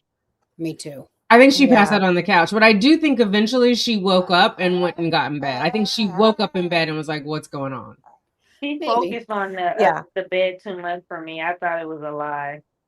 I just hit the bed type of thing. I think she passed out right there with her phone in her hand. She screwed herself with two of her lies that she thought were going to make her look better. The half a bottle of wine, because she knew that one bottle, first of all, to call that a bottle is pushing it, because it was right. They were magnums. It's a jug, like it's practically a box. Yeah, I mean that thing should have a handle or two, but okay. the half bottle because they found the receipts for 2, which meant that they knew they bought 2 that they had 2 bottles that day. So Mhm. now she's messed up because and she doesn't mention the fact that they didn't find a 3rd bottle. Okay, but now it looks as though they drank 2.5 bottles, right? Yeah. She got busted on that. And that hit the bed thing because I think she thought she didn't want it to look like she just passed out like some kind of drunk. But You know, she she wouldn't did. she's a lady. She wouldn't just pass out drunk on the couch. Of course she did. I'm sure or the floor, who knows? But she wanted it to make it sound like it was an intentional that she walked upstairs and took to her boudoir. And Ace is right again. At trial, she couldn't even get the suitcase open. She Right. tried to get upset at Mr. J, like, "Oh, there was a safety pin, or Yeah, there it was wasn't such this and hard such." last time. And when they first bring out the suitcase and Mr. Owens goes, "Oh, it's pretty big." Right, like it was a No. first class seat. Well, hop on in, good old boy. Let's see. Like, well, why do you hop on in? Do you think it looked so big? I think too, because the bottles, right? So there was 2.5. She's like, well, there was a half. They threw out the empty bottle before they took their drunk selves over to Publix. Right. And she had called Brian like maybe 10 minutes before 12, maybe not that many. And then they're at Publix to ask for money. Then they're at Publix on camera at like 12:15 spending Brian's money. Exactly, which is another reason I don't think that Sarah was so concerned about money because she got plenty of money, plenty extra money from Brian whenever she asked for it. Because who's going to fight that fight? I don't personally don't think she was that concerned about George as a money provider. No. Right? Like I know people seem to think that, and I get why, but I don't think Sarah's that money focused, really. Now she's a little more so because, but it's more of a control thing, even still, probably. But I think that she really didn't need George's money. He didn't make Well, she needed it to keep the apartment because she wouldn't qualify on paper, whether she needed it in her was already pocket or in that not. lease. They usually don't revisit it from what I know. Right. But if he actually left her, what you think Brian would have just covered the shortage on the rent? Yeah. Okay. I think even if he didn't leave her, but he wasn't working, Brian would have covered it. He said in the street interview on scene, basically they're living off of the money I give her, Right. But I think he was under that impression because of what Sarah was saying, right? Like he only works part-time, all the other I think part of it was just a lie. And I also think George was in a more dangerous position because he wasn't working those 2 weeks. She had all day to harass him, or before she would just be calling his job. But she didn't have to call now. He was there. He was trapped. And showing up if she's not too lazy. Yeah. And I don't think she even knows this, but I don't think she was never going to let him work again. He was never going to get out again, I don't think. Because imagine she's going to let him go someplace where there could be women or anyone or a phone. No. Oh, that's probably why she was so close to his parole officer and especially because that parole officer was a woman. So I'm sure they talked on the phone for 42 minutes, but Sarah was the one doing all the talking. And a narcissist wants to appear very caring and involved, when in reality it's control. I helped him. I made him a better person. Can someone explain to me, I'm here now because I'm still trying to help him? What does that mean? No, wait, nothing. But I don't even know what she... Not because you have a warrant for your almost murder. Yeah. Help him leave this planet? Is that what she meant? Yeah, I'm here because I'm still trying to help him. I guess just trying to get to the bottom of this. What this caper, solve this caper of what cause was. Yeah, other than this. And also at that point, Chelsea's like, yeah, but Ace is talking about his PO. I don't believe that for a minute she was not on the phone with Sarah for 42. And she says she and I were both talking about how I helped him. No, you were talking about how you helped him. She was trying to. She is right. She was trying to get off the phone, ma'am. Right? She's like, I don't get paid enough for this. Yeah, no, that I mean, I was hoping that they were going to bring that probation officer up to the. Because there was an issue with that. There was an issue with that before trial where I don't remember whose motion it was, but I feel like there was a dispute between Owens and the prosecutor about Melissa? requiring state employees to testify Oh, about private information. So that would have applied to a parole officer or a caseworker. There was some kind of a motion though where I think the state was saying no, they can't make these people testify because they're protected, almost like attorney-client privilege, but with social work or whatever state employee they were trying to obtain. It didn't specify who, yeah. but there was something about that. So they may have tried to call them, Yeah. but for some reason they were protected from testifying. Yeah, because they did a blanket subpoena of like so many people, and the judge was like, "This is overreach." Mm-hmm. Who did, the defense or the? Owens, because he was like asking custodian of records, a lot of state employees, and like it would, they would be on the clock, on the dole, and having to come, and it was like there are other people who can get this to you. I don't think it would have.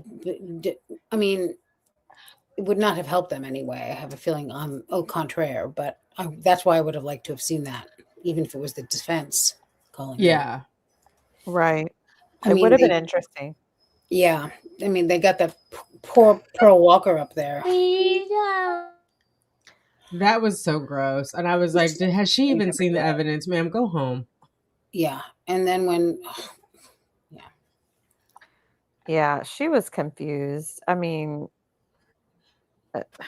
I Sarah wanted all these people and none of them would come. She was the only one willing to come. And I don't think she really fully understood the whole situation. Definitely Amy. She reminded me of that witness in My Cousin Vinny. Like, could you see through the screen and you were making grits, and how thick are your glasses? Like, ma'am, what? Yeah. And when Kevin Beck asked if Sarah got uppity with her, I was like, okay, we can bang the gong, get the hook. It's Get enough. off the stage, yeah. Amy Lou, and her leg got infected because she has horrible hygiene. She kept calling it a wound. Like, when does it become a scar? Yeah, exactly. Especially, I think about George all the time, especially when I see my stab wound. Now, when she said she had to have multiple surgeries because of how bad it got infected, they may have had to remove tissue, and that's why there's now a hole in her leg because of how bad the infection. They probably had to remove some of that tissue. Mm-hmm. So it may not have originally been that deep from the quote unquote stab wound. You would probably know more about this than I do, but I know a little bit about it. And Mr. J did mention that what she had was cellulitis, which sounds is an infection in the skin, right? And inflammation. So if she may have had a small cut, had some stitches, she didn't clean it, it got infected, she had to go in. They're like, okay, we're gonna have to cut this out. From what I understand, it can eat away at the skin, kind of. Yeah, and it could have gotten, if there was any kind of like dead tissue, they would have to remove it so it doesn't continue spreading, Mm-hmm. Like if you have a bad apple in the bag of apples, it's going to keep spreading to the other apples. You got to remove that apple. So they've got to get all that dead tissue out. So they would have had to dig into her leg. And that happened to my brother. He had gotten a spider bite that got infected. And he had a hole in his leg because of the infection. They had to cut out of his leg. So that to me makes sense. I saw that before with someone. Yeah. Where it's kind of like a dimple almost. Yeah. To my understanding, cellulitis is not easy to get either. Well, I mean, if she had an open wound with stitches and she didn't clean it or whatever. Right. But I mean, that's what I mean by not easy to get. Like you have to be pretty. It's like, I think it's seen a lot in, people who are unhoused and. Right. Well, don't forget she was rolling around on that carpet. Yeah. And peeing on that carpet and sleeping on that carpet. Yes, absolutely. And other people's porches. So. Oh, dear God. Yeah. I just don't know why no one corrected her. Like, she was in jail at that point for 4 years. If it's a wound for 4 years, how is your leg still attached to you? I just think it's so ridiculous. She's so disgusting. And that's why she's saying, "Oh, this scar is my stab wound," because initially, you know, it She may said it have was, been from a knife, but the wound is really from but it infection, wasn't and she from a even knife. admitted that. Yeah, but it also wasn't from a knife. Remember, it was from a glass that broke. Yeah. I think. Mhm. Yeah, Gail Marie says, I think she fell on a broken bottle and lacerated her Yeah, leg, but that's what. no, did not almost No, bleed to death. that's Yeah, running they up and had down to the come up with that stairs. story. They came up with that story to make the hide and seek look less ridiculous, which just made it look more ridiculous. To show that she makes up games to Right. hide What her adult plays youth. hide and seek? Like, I just don't No, understand. that's not how it's put. I mean, that's You're I it. mean, maybe at work, so you can yeah. no one can find you, but I mean, I said it before. I'll say it again. But if Sarah went up, stood in that tub long enough, he would have packed his shit and been gone. But gone, not climbing into the suitcase. In a heartbeat, I think so too. I mean, think of the control she had. He didn't have his phone. I mean, there was a phone found in the suitcase, but she's watching that like a hawk. Oh, the other thing, like, how is he watching porn on the phone if he always has to get permission to use the phone? I just feel like she'd be hovering. Yeah, he wasn't. yeah. That's why Mr. J asked if it was her watching porn on the phone Right. because it was. Of course She it was so was. gagged when he asked But her that. that's She didn't know cheating, what to Suma. say. Yeah, I She suppose didn't if I know was looking what up to what he say. was looking at. And what did she say she was checking? But it's like you're going to I said Pornhub. Yeah, all right. What are you checking? His categories. She wants to see what he's looking at. He's because that's cheating, Tanika. Oh, silly me. Hello. I mean, she's just looking at all the people he's cheating on her with. So he says SB is 100% transactional in all her relationships. Oh, we're witnessing that now. Transaction could be her wanting attention, wanting alcohol, wanting praise, to stroke her ego, wanting money to support her daily living expenses. Yes, right. Even her with her child is transactional, and it's all about her and her needs. She never feels bad. Can you imagine? I mean, to never that's all I would think about, but she never says anything like, I feel so badly, I put him in this position, I'm missing his whole life while I sit here wasting time, and seeing to it that I never see him again, basically. Like, she never feels badly about any of that. Not at all. It's he should feel bad because of the Reject. position she's in. Reject. No remorse. Right. The one time she even began to show remorse was when the detective asked her about George being gone, and she said, I thought about that. I thought about that. I I considered thought that. about that. Mm. I thought Like, about that's a that. possibility. No, you're the reason. Yeah. It is the reason. You. Wait, what was it that you were just saying? What were you referring In the to? interrogation. Yeah, in the interrogation, he said, Oh, are you aware of the fact that you killed him, right? right, that this caused him Yeah. to die, and she Yeah. said, I thought about that. Yeah. With no emotion. Like, They I would took be it like, out of the oh my trial. God. Yeah. They took that out of the trial. And then when he went on to say, I'm sure his children, feel bad about this, and she's like, well, are you trying to make me feel worse? Yeah. Like, she His immediately daughters attacked too. him. Yeah, Chelsea it walked just, in at the right time because it was about to get awkward. oh yeah. Scott was like, "What?"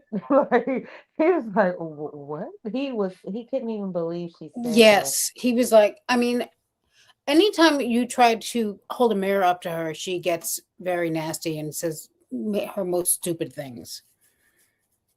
My favorite part was at the end when she started to get a little snarky to read her list because she thought she was going to be leaving. She's like, "You all don't know me, that's why." And she started folding up her paper and she was like getting ready to leave, but there were Yeah. other plans. So I can call you, right? Chelsea's like, "Yep, I have an open line." Yeah. Y'all don't know me folding up her little shit and putting it back in her. Just Her so embarrassing. her satchel.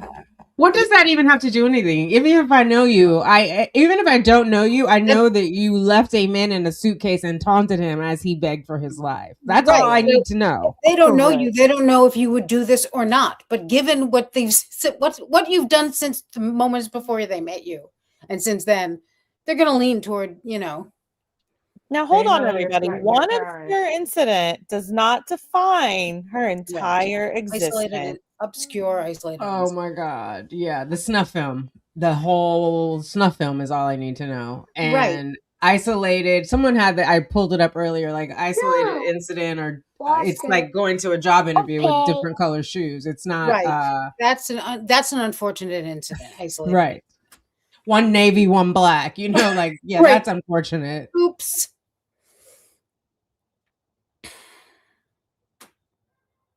Oh, nonetheless, I have to live without him, and that's punishment enough. Yeah. Oh no, we got something for you, honey. Don't worry. Yeah, we'll decide what's punishment enough. Okay. It's almost like she was trying to project. That's punishment enough, so there's nothing else we need to do here. Know that. I'm leaving it at that. See you around.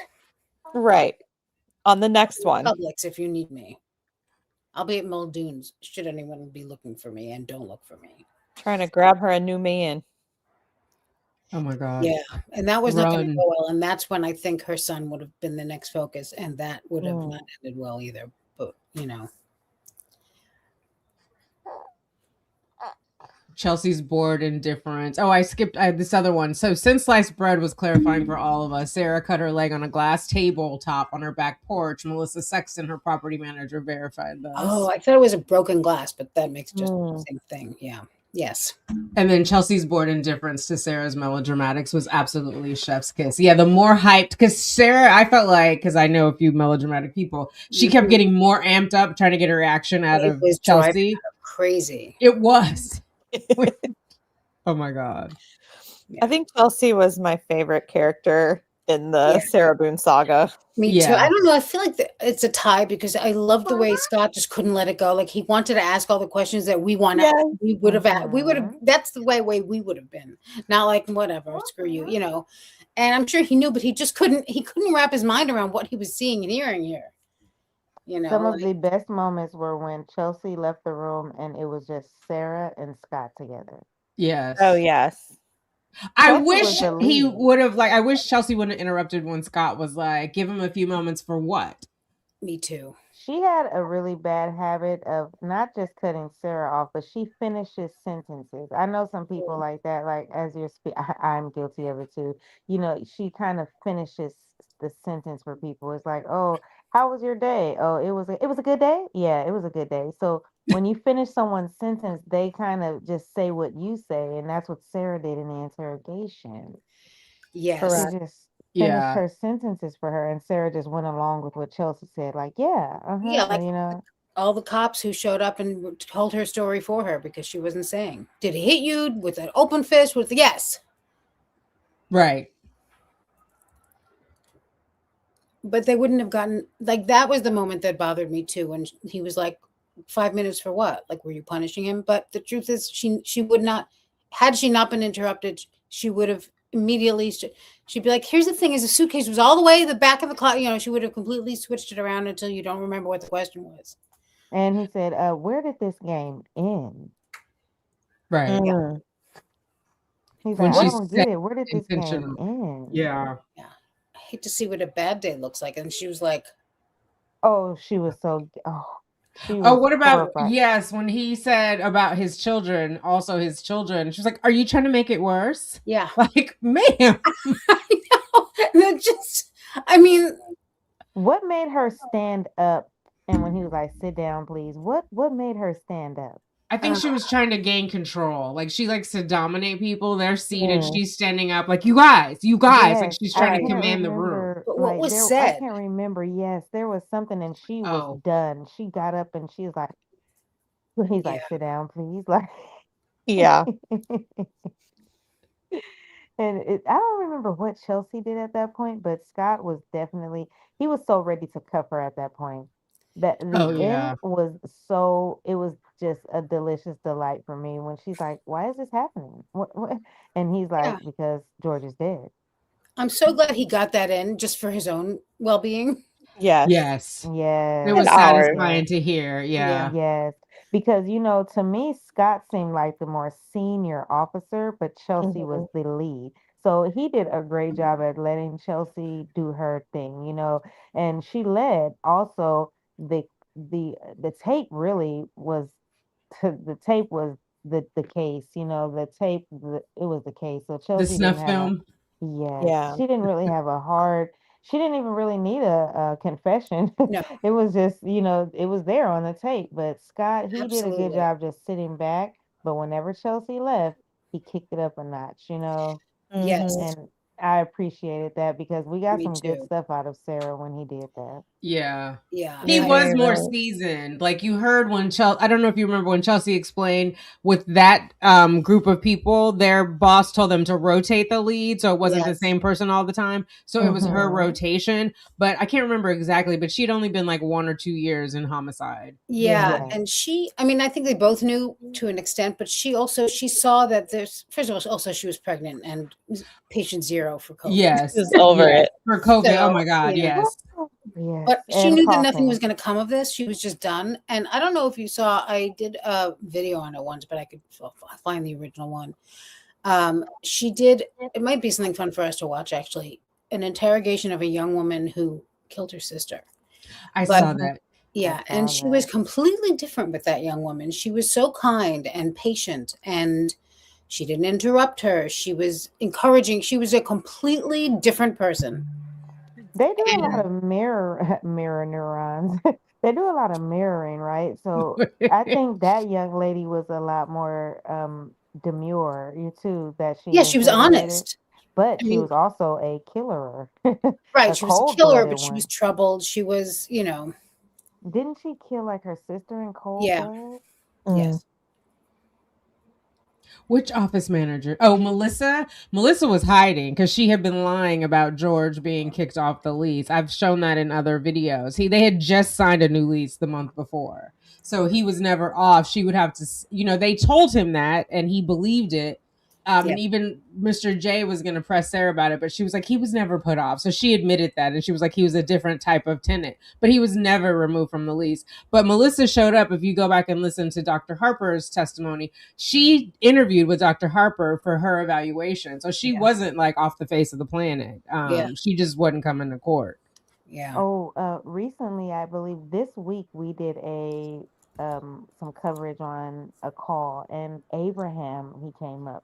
Abraham, the maintenance man. yeah, Oh, Melissa was I never noticed until when we did this episode. You hear something different every time. yes, Melissa was in the back of Abraham's interview, kind of coaching him. When Chelsea said, was there anything, have you been there lately? And he said the air conditioner was broke. I went to fix the AC. And she's like, "What was wrong with the door? There was something wrong with the yeah, door." They yes, had just had a fight or something, and the door had a hole in it. And Abraham said, "Oh no, I didn't know that." And Melissa's in the back, and she's like, "Oh yeah, that just happened. It just happened, right? It oh, I just didn't happened." hear that. oh, me Mm-hmm. either. Okay. Melissa, We she gotta was listen to in the that again. back, so she was there when Abraham was being interviewed, and she was kind of on Team Sarah at that time. Kind of, although she didn't really have much nice to say about her. I feel like there's some text between them that you can see if you go into what was shown on the screen during the trial, and Melissa was pretty done with her, I think. She was asking her, she's like, "What was he doing there? I thought you Yeah, couldn't why was he tell." here? And Sarah didn't respond. Yeah, Right.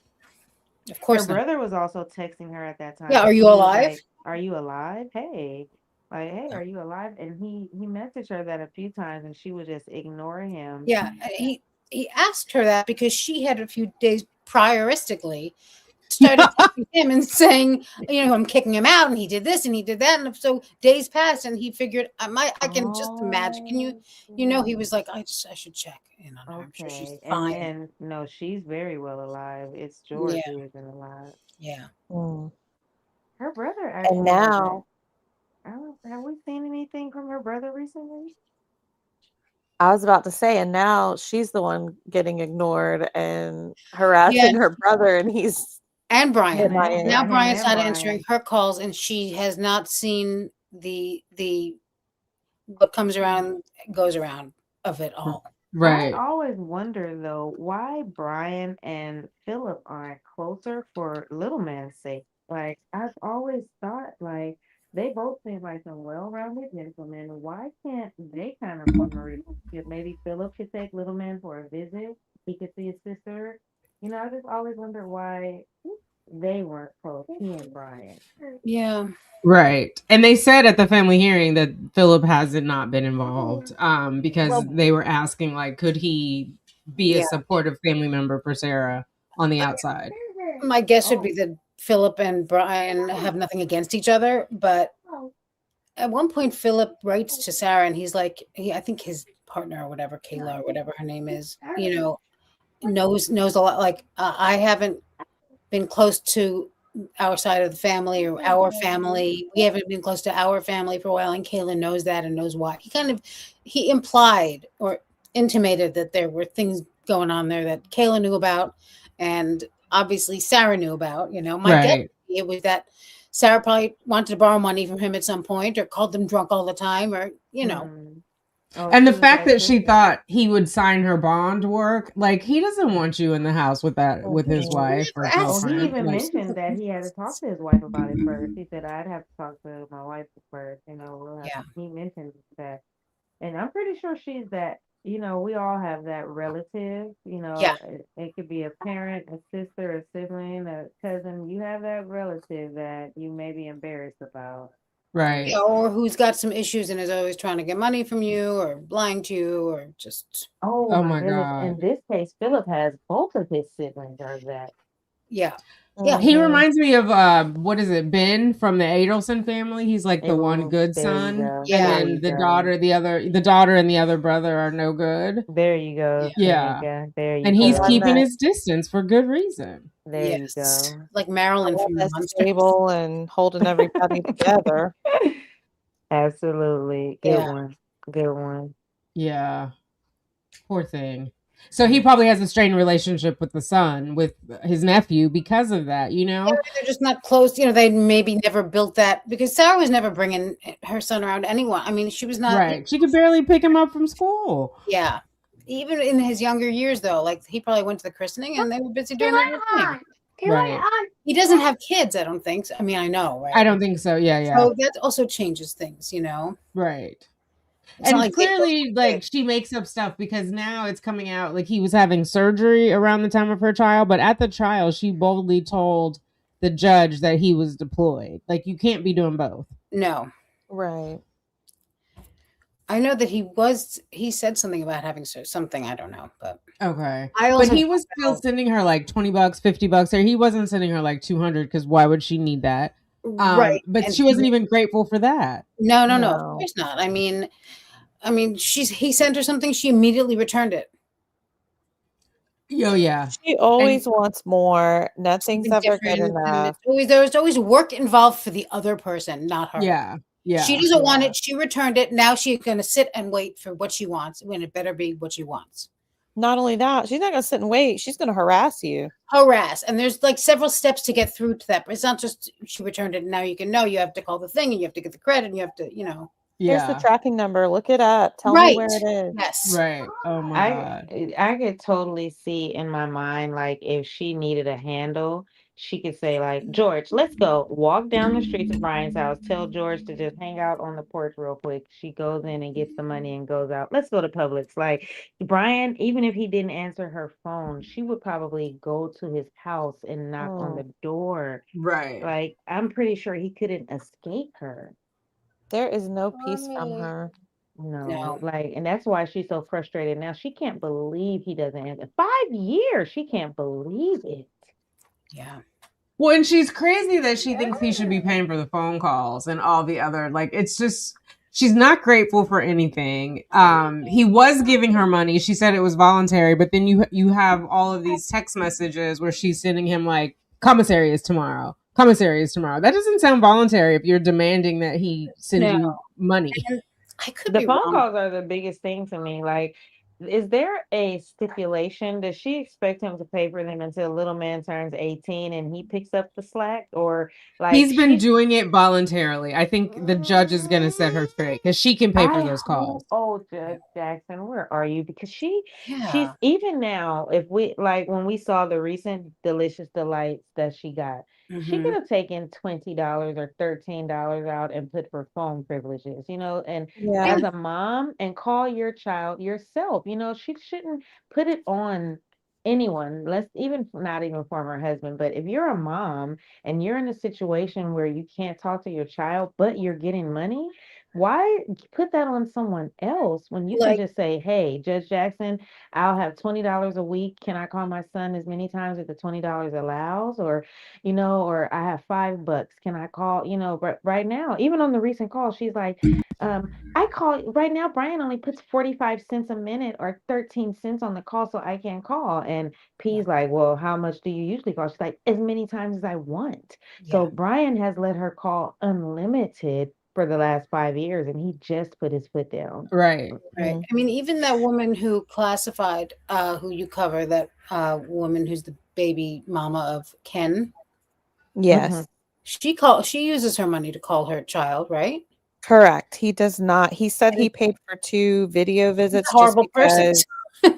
because she could not set up the video visits for some reason. He set those up, but he said all the calls she pays for them, and if she doesn't, Yeah. then she doesn't call. Yeah. Yeah. I mean, Sarah on one of those calls was like wanted to watch a movie, so that she couldn't Yeah. even pay for what she Oh, yeah. needed to pay for. Like she didn't want to make the decision between food and a movie, so she's asking for more money. So Yeah, her she's not son is giving not even a factor. She expects that that's Brian's job to fund those calls. And 45 cents, she can talk for a couple minutes. It's 13.5 cents a minute. And Say it's what not, you Yeah. got to say and hang up. yeah, it's not just calls. Those calls are to get money, basically. Like, that's her telemarketing. That's not Right. talking to her I son. have a unsubstantiated theory though that she was still on Brian's phone plan before she got incarcerated because Yes. she could not have paid a phone bill. That No. George's phone wasn't in service. She was the only one that had a phone in service, and I think it was because it was on Brian's plan still. Yeah, and I it think says so. so in the text. It's like, I don't know if it says Brian Boone or if it says, but there's something that makes it obvious that she's on someone else's plan. I Owner, think I think that was when the prosecutor put up some of her phone records that Yes. they had to clarify that. Yeah. So I think that's why she expects it because she's always been on his phone plan. He's always paid for all of her calls. Even after they got divorced, she just stayed on his phone plan, I think.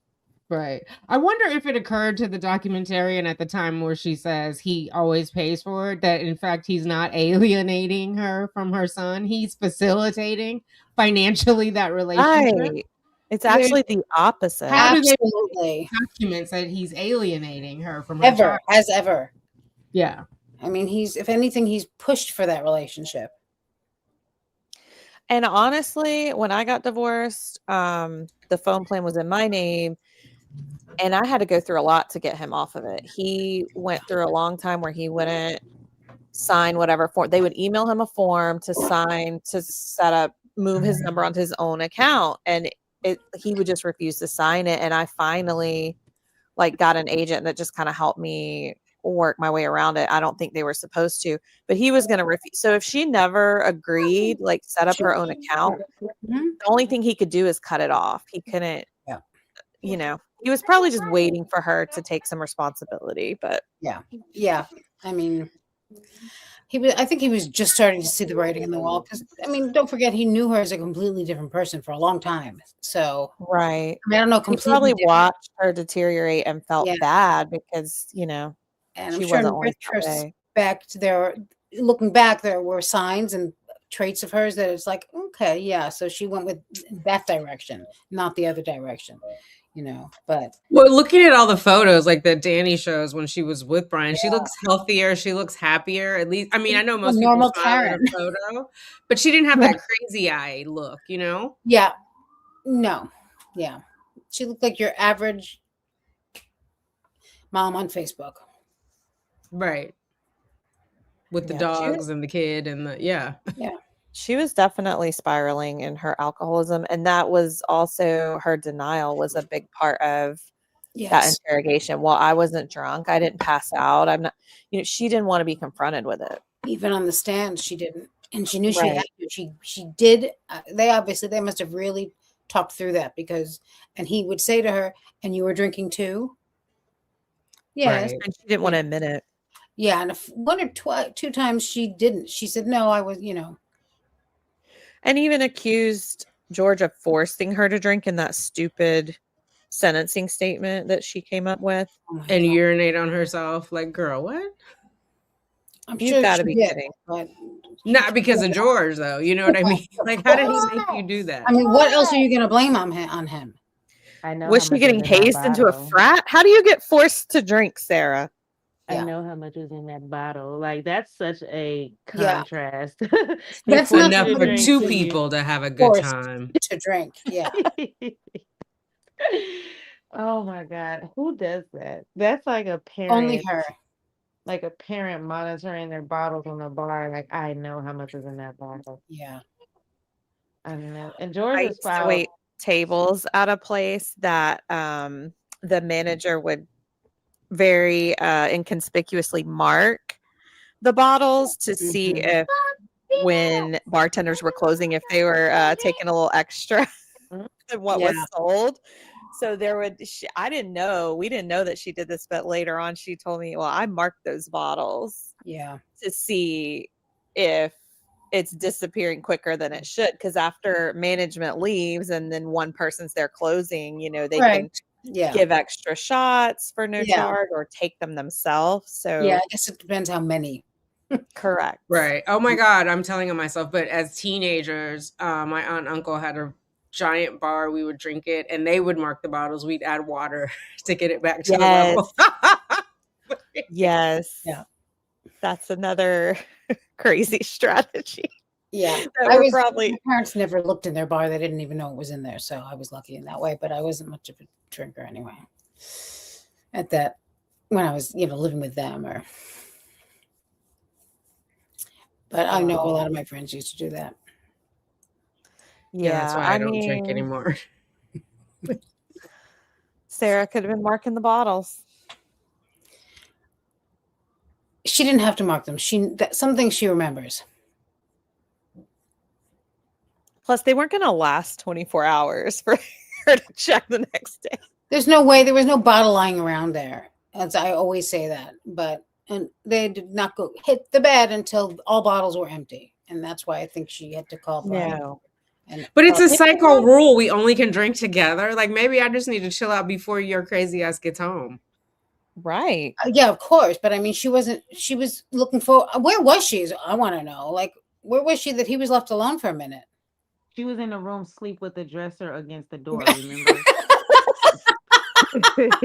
Yeah, really. And he was Right. sleeping Where outside was of my the door. mind? Yeah. Yes, Pushed up and he against was the outside in the bedroom, breaking sleeping off the outside of the door, door. and having it, probably enjoying the house to himself. Yeah. And then being an adult male, had a drink, Yeah. God forbid. Yeah. Yes. You So didn't need- Northwest has a question. If she cleaned up crime scene, why leave him in the suitcase? I think she cleaned, this is me and we'll do a round robin. She cleaned up before she realized he was still in the suitcase. She came down, or if she's still on the couch, she looks over and sees the mess. I don't think it's strange for a drunk person to wake up to a mess. Like you bump into stuff, you do whatever. So she's Right. like picking it up, and she can't remember, like, did she call the police on George? Is that why he's not here? Like, she's thinking about it, but she's not like actively looking for him. That's my theory. Y'all go Oh, around. I think she totally cleaned up after she found the body.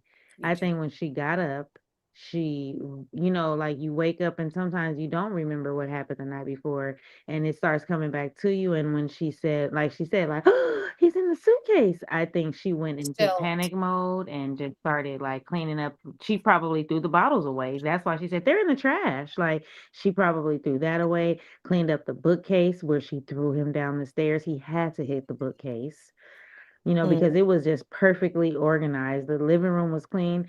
For them to have just had like a Sunday fun day, it should have been some mess somewhere. I think she cleaned up before. I mean, yeah, right? She cleaned up and then called Brian. Well, I think Right. she even heard the phone, Brian calling, and Me too. she's like, Busy okay, and cleaning. she decided to finally answer, like, and give him her story. Yeah. Your point about the bottles, I didn't even think about because she says that and she gestures, you'll find them in the trash. Like, how do you Mm-hmm. remember that? Yeah. Uh-huh. Mm. Uh-huh. Just like she says, like, oh, I just went upstairs and hit the bed. That's what made me think she stayed right there on the couch in front of him. Yeah. Classy, what do you think? I like what Danielle's saying because if her plan the whole time in calling Brian was for him to ultimately help her clean up the whole situation, Yeah. she would have cleaned everything else up and been like, all right, now we just have to take this suitcase out, put it in Mm. your car, get rid of it, whatever she thought he was going to help her do. Yeah. And then everything will look normal and we'll just say we don't know what happened. Wow. Yeah. She probably should have told him, listen, I have to bring some stuff to Salvation Army. Could you give me a ride? Oh, good Lord. Thank God Brian did not. Yeah, I know. Oh my God, thank God. Even if Brian would have maybe thought it was some old clothes and took it, he would have instantly been involved in her. He's already been involved. He spent more money I than feel so sorry. everyone in this case. And the emotional cost. Yes, and he shouldn't even And how be do you explain that attached. to your son? I mean, where That's do you, the part. as Kira That's the main Rodriguez said, part. where do you start with that? That's the main part right there. You know, like Oh, I think she Addie is overtook it. me is saying she thinks that Sarah says everything 2 to 3 times to make people like remember and believe it. Yeah. Hey, Addie. Drive it home, fill the air with it, you know? Yeah. Yes, there's another like internet personality that does that. Dr. Umar Johnson, he speaks in threes. It's hilarious, like just threes at a time. And it I really notice does people help doing it that now. stick. It makes it stick when you hear It threes. does. It does. Sarah does it constantly. And it's in a way that's odd. It What's sounds your odd. favorite one? Always, always, always. Yeah, they always said I'd kill him. I love when you say that. I mean, And then you always say, like, if I was home alone or if I was being interrogated dead from my body in my boyfriend. apartment. Yeah, what do you say? What's your theory? Last thing I'm saying to the cops when they come around asking questions about it is his parents are going to think I did this. They Yeah, always said I was going to kill him. Right. that was so foolish for her to say. But They're she all thinks gonna say I the did this. victim though, right? Because Right. she's She's like, painting a yeah, picture. She's so skewed that like, don't bother me. They said I was going to do this. Okay. So this is, hello. Like that's mean. That's And they're gonna come kill her, remember? That was right. right. why she Oh, said all every that. time. Every And then we time. see the mother eventually is like, girl, she was not Really? worried about you. Yeah. Yeah. Not only was she a tiny little frail woman, but she's the kindest, sweetest. She's just like her son, really. Like this Right. very. And how did everyone miss when he was like, okay, when Scott was telling her like, okay, whatever was to do what you want to do, or just be safe, and she's like, run. I can't remember, but she's like, run. Yeah. And that just Yeah. went over everyone's head. Chelsea even missed it. I would have thought Chelsea would have clued in on that. Like, excuse me? Yeah. Right. She does that. It's the same when she was like, that's because I lived. Like she thinks it's like some great Mommy. I ma'am, lived what? to fight Yeah. another day. Oh, Mr. J was so upset with her on stand when she got into that mode. He was like, ma'am, you know what I'm talking about. Yeah. Yeah. And she's Oh, like, what? that's because I Before live. we Oh my God, before we get too far, classified crime, did you finish what the cleaning and is it Suma's turn or did you have more? Yeah, it's Suma's turn. I just Okay. think she was cleaning up and her last thing was gonna be, okay, we're gonna take the suitcase out when Brian gets here. Yeah. I think she found him and then started cleaning. And I personally think that she kind of like unzipped the suitcase and looked in and did not take him out right away Mm. because Sarah doesn't like to deal with things that are like unpleasant, you know? Like, do I have to watch this? So Guys. she avoided it for a little Yeah, while. I think she probably finally left it open, a little hole there. Oh. Yeah, and cleaned up, tried to make it look like normal people live there, and called Brian and was like, George is dead. Oh, because she's totally normal. This situation is totally below her. I think that she Right. knew she couldn't get away with. I think that it's possible that she tried to move the suitcase Like she, Yeah. I wouldn't put it past her to think of driving it over to anything, you know, I don't know, a swamp or whatever you do over there. How Like, did she get George out of there? He had to be heavy. yeah, Yeah, And like literal yeah. dead weight. He's 103 pounds, though. I mean, I don't know. yeah. Maybe Also, a flipping She body's was his about easier the than same. a brick of a suitcase, you know, although that Right, yeah. feels, but still. That right. is so sad. He was bent over, so she had to stretch him out. Was she talking to him? That's why I was hoping to maybe give her the benefit of the doubt. Like maybe she pulled him out and beat his chest and breathed in his mouth and George, like maybe I would hope she didn't just like ugh, She, callously just it's that gurgle, he gurgled, that scream. When she screams, he gurgled. She did a lot of damage to herself, I think. Yeah, yeah. But Because so now that you guys are saying this, I think she didn't want to touch it, right? Like Mhm. she was calling Brian to just come take it away. Like as he always cleans up everything else. It's beneath her. It's a hassle. Like it it's is just unpleasant. It's like she's a little scared, she's a little nervous. This is not a great look for her. You know, this isn't the way she wants to be portrayed. It's interrupting her drinking and smoking Yeah, and her she day. kind of would like to move on now, you know, wait for this to blow over a little bit and then get back to business at hand. Well, Correct. I think it was in the messages to Lana or maybe a call when she's like, "Ugh, I'm just thinking about my townhome and my car and and she's just when she went to the doctor's office in prison and she just was reflecting on her life. She really missed her townhome. Yeah. that townhome did not miss her. She didn't miss George No. or regret what she did. She really missed her Kia and her townhome. Yeah. Guys, I will never be I'll take this. I'll take it. I will never be this. This has totally changed my life. Yeah, you can say that again. She Yeah. should have caught a clue then. Chelsea was giving her clues. I think she did. And then she got nervous. Sub Wait, Rosa giving her says, clues about being arrested? Yeah, because "Oh Chelsea yeah, and Scott were both like, "Oh yeah, you got that right." You know, basically, Mhm. they say something like that, or if not that, and Yeah, she's she was getting more and more nervous, twitchy yeah, at the end, yeah, dropping Mhm. more hints, but she didn't want to directly ask, which is just no, dumb. I don't know. yeah, They weren't going to lie. so avoidant of everything. That's why, like, I don't want to watch this. And that's why I think she never saw her discovery. She didn't let him out of the suitcase right away. Like, she immediately wants to get away from the unpleasantness. So Right. she's a huge procrastinator, so she'll do something else to avoid doing what she needs to do."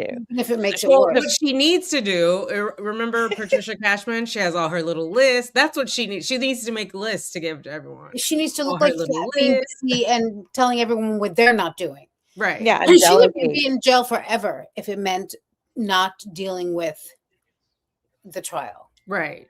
And that's Just one of the reasons, like, in addition to her just being an ass to him, but Bankowitz withdrew because, hang on one second, the Yeah. family case couldn't go forward while her criminal case was pending. right. And Right. she would still be being interrogated if they let her because she was never going to ask, am I being arrested? She didn't want that answer because she didn't want the same thing as the trial. Like she didn't want to know. She just wanted to keep going round and round and round. Right. But if you think about it, as long as she was still in county jail and her trial hadn't happened, she wasn't a convicted killer. Killer.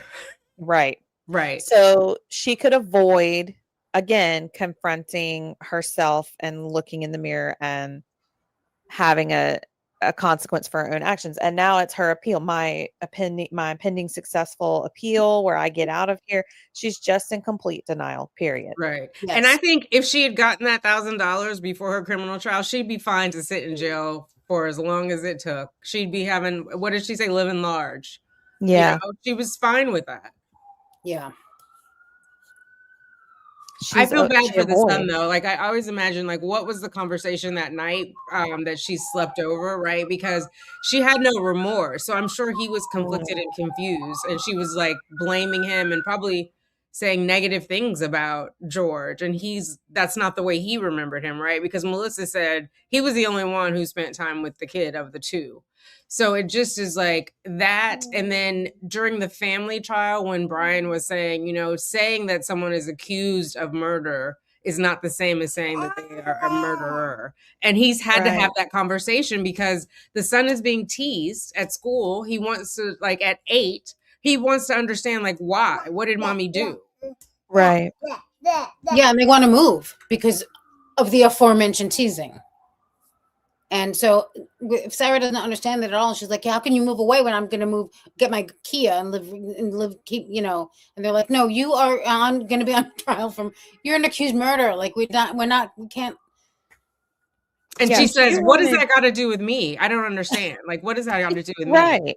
She wanted everyone's life to be on hold as long as her trial was on hold. Absolutely. And just wait. Which would have been forever. And Brian was right about that. Yeah.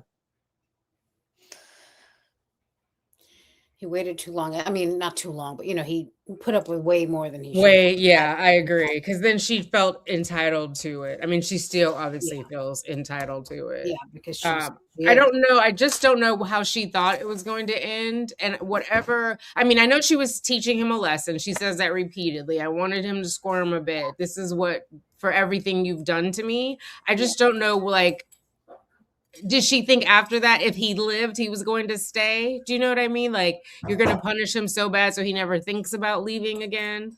Because she was pissed about something. Right. She, in her mind, he was in a timeout to learn his lesson. You know? Yeah. And he was going to come back and be recalcitrant. I don't know. Like, it was... Hey, groovy Canadian. I'll see you tomorrow for Sunday Funday too. I have a surprise for you guys. Good night. Ooh.